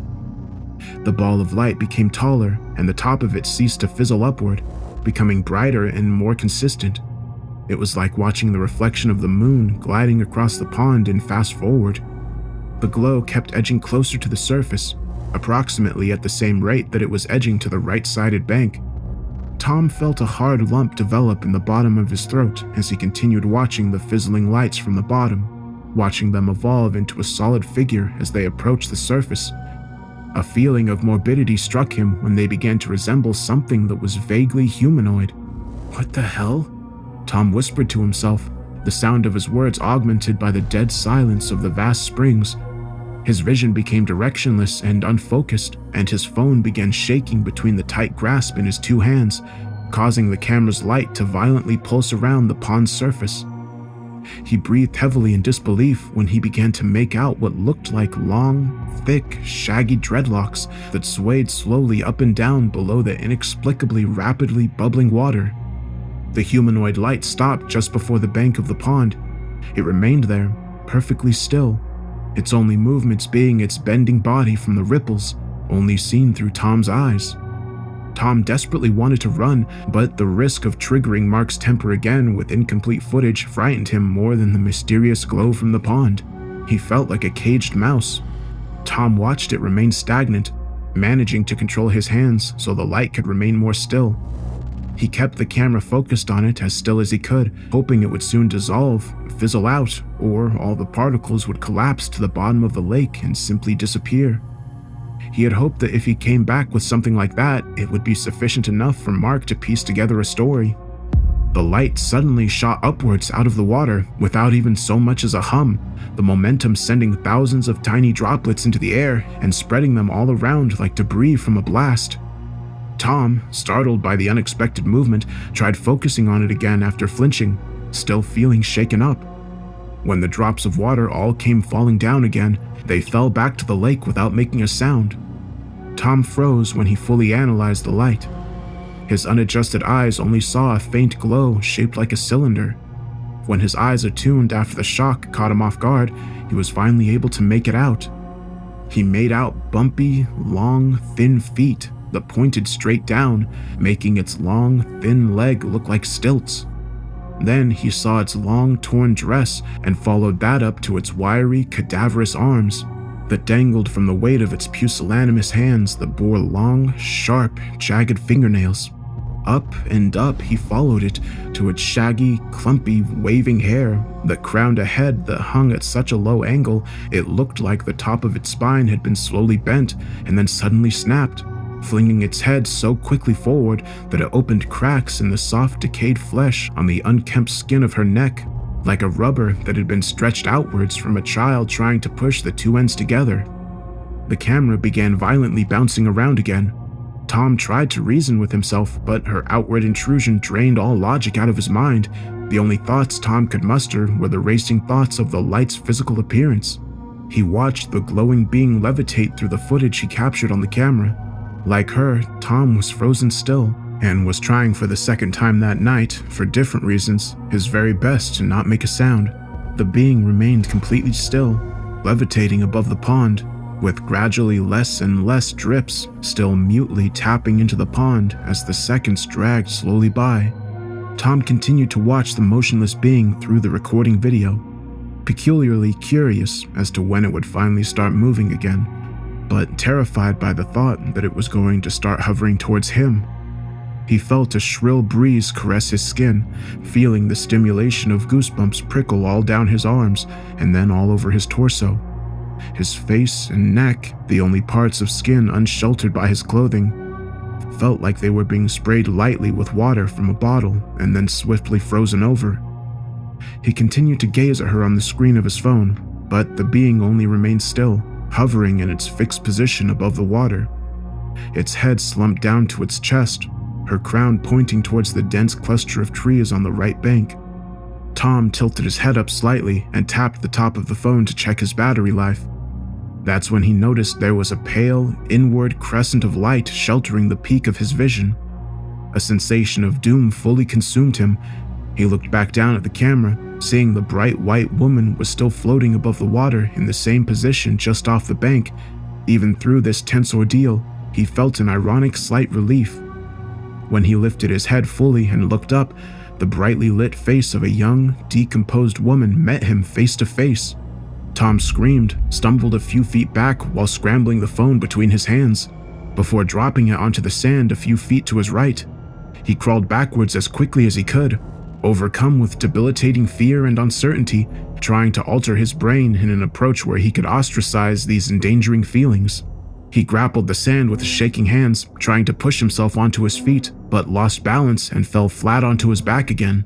When he attempted this for a second time, she had edged closer to him and made further eye contact. He accidentally studied her being, seeing her warped neck that caused her head to jut forward like a praying snake. Her scarred, gaunt cheeks, her vacant, lidless eyes, and her inverted sideways mouth, everything bright white, all outlined in thin black lines. Tom found his balance again as the woman's vacant eyes slowly began to shade themselves to orange, and her inverted lips cracked open sideways, revealing her oversized, triangular teeth. She levitated on the ground only a few meters away, towering over and quickly approaching him, keeping her fiery orange gaze fixed on Tom's transfixed eyes. He could feel them burning an invisible thin line right through his eyes, piercing his delicate skull and shooting right through to the center of his head. Tom came to his senses, turning around and leaving his phone on the shore, and began sprinting back up the hill. He felt the heat return to his body when he ran further away from her, like warm currents of life that refueled his icy veins. Seconds after Tom had started running, the woman let out a long, screeching wail that Tom felt vibrating his bones, left a sharp ringing in his ears, and gave him such a morbid feeling of death that his insides felt like a rotting core of an apple. Tom tried his hardest to ignore her wailing, taking tremendous strides up the hill and pushing himself to his limbs to keep a lengthy distance away from her. He was unable to hear the sound of his feet hitting the wet grass through the ringing that clogged both of his ears. Within a couple of seconds, his hearing had been rendered useless, leaving him unable to tell if she was still wailing or even following him. Just before he reached the top, he could feel the goosebumps prickle up again on his back. He turned his cold neck back around, keeping the rest of his body racing forward, and he saw her enraged face, her fiery eyes staring right into his back, feeling them stare right into his soul and turning it into black, powdery ash. Tom reached the top of the hill, his body becoming colder and colder as he sprinted aimlessly in the pitch black, looking for the fence he had climbed at the beginning of the night. Something was different, Tom realized through the storm of his panic-stricken mind.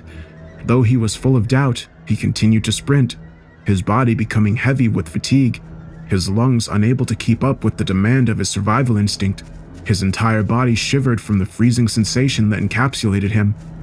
He kept his speed up, and when he squinted his eyes as painfully as he could, struggling to cope with the pressure of the being rapidly catching up with him, he finally managed to locate the fence straight ahead of him.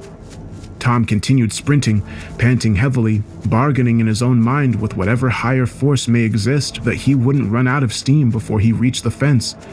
It continued coming closer and closer to him though, his parked car just behind it, and for a moment it had looked like Tom's desperate begging had paid off. Something still wasn't right, he repeated to himself in concern. What was it? He continued sprinting on though, both rows of teeth clattering off one another, making use of all the energy he had to reach his car. He eventually approached the fence, hopping onto the second ledge with both of his feet, jumping right over it and landing hard on the other side, sending shots of pain right up both of his legs. He limped as quickly as he could away from the fence and scrambled his hand around in his pocket to search for his car keys, turning around to look out for her as he did so. He saw her floating motionlessly behind the fence, eyeing his every move, a look of contempt engraved onto her face. Tom didn't pause to think about why she had stopped following him or why she wasn't hovering over the fence after him. All he knew was that once he was in his car and out of there, he would be safe, and he would never have to look back at this event ever again. He clicked the open button twice on his car keys to get into his car. No response. He planted his palm on the window and tried again. No response. He jammed the key into the hole, opening the car manually. He opened the door, jumped onto the seat, and shoved the key into the ignition, staring out the windshield while doing so as she started to burn through his head again with her fiery orange stare. When he twisted the key, the car made no response. Come on, come on! The thought sped through Tom's frantic mind. He tried it again, no response. He kept trying and trying and trying, but got the same result every time. He froze. When he was running back across the field, he had noticed something was off. The field was dark, way too dark. The headlights on the car weren't on. He left them on when he climbed the fence for the first time that night and trudged through the cold, wet field. He had left the lights on, and the battery of the car had died. In a desperate attempt of a quick escape, he had abandoned his phone on the shore. He stared at the steering wheel in horror and disbelief, Mark's words reiterating in his mind. As if their minds were synchronized, she rose above the fence and into the air and levitated forward until she was out of sight from the windshield, and her glow emanated just above the bonnet. She thumped the roof of the car. She thumped again and then again. With the fourth thump, there was an ear-wrenching, splitting noise, and her shining white hand and long, sharp fingernails broke through the steel roof of the car. Her other hand then followed, and then using them, she bent the steel back in twisted, jagged lines, like they were soft strings of cheese. Tom stared up at her glowing orange eyes, her inverted mouth opening sideways, revealing those gruesome, long, sharp teeth. A string of saliva dripped from her mouth and onto Tom's cheek, instantly freezing and stinging him. Her hollow cheeks sank inwards as she breathed out a freezing breeze from between her jagged fangs. Tom's eyes filled up uncontrollably with tears as she let out one final, earth-shattering wail. The car began to shake, and Tom quickly became deaf within seconds. Tom stared into those burning, empty, orange eyes as she pulled herself back up towards the night sky. Tom shifted his head lightly to the side and saw drops of blood fall onto the seat from what he presumed was one of his ringing ears. His boiling hot tears stung his face as badly as her cold saliva had, but when he tried to lift his hand to wipe it away, he found his muscles had been frozen solid. When he felt nothing for a few seconds more, he slowly rolled his neck to the left and looked back up at her, and as quickly as he had caught sight of her one more time, she let out one more earth-shattering, unheard scream. She sped down, still screaming with her sideways mouth as she flew towards him at momentous speed. The last thing Tom felt was her cold screech painfully peeling back the skin on his face, and his quickly fading vision seeing her sharp, jagged teeth protruding out from her mouth as she blurrily soared towards him.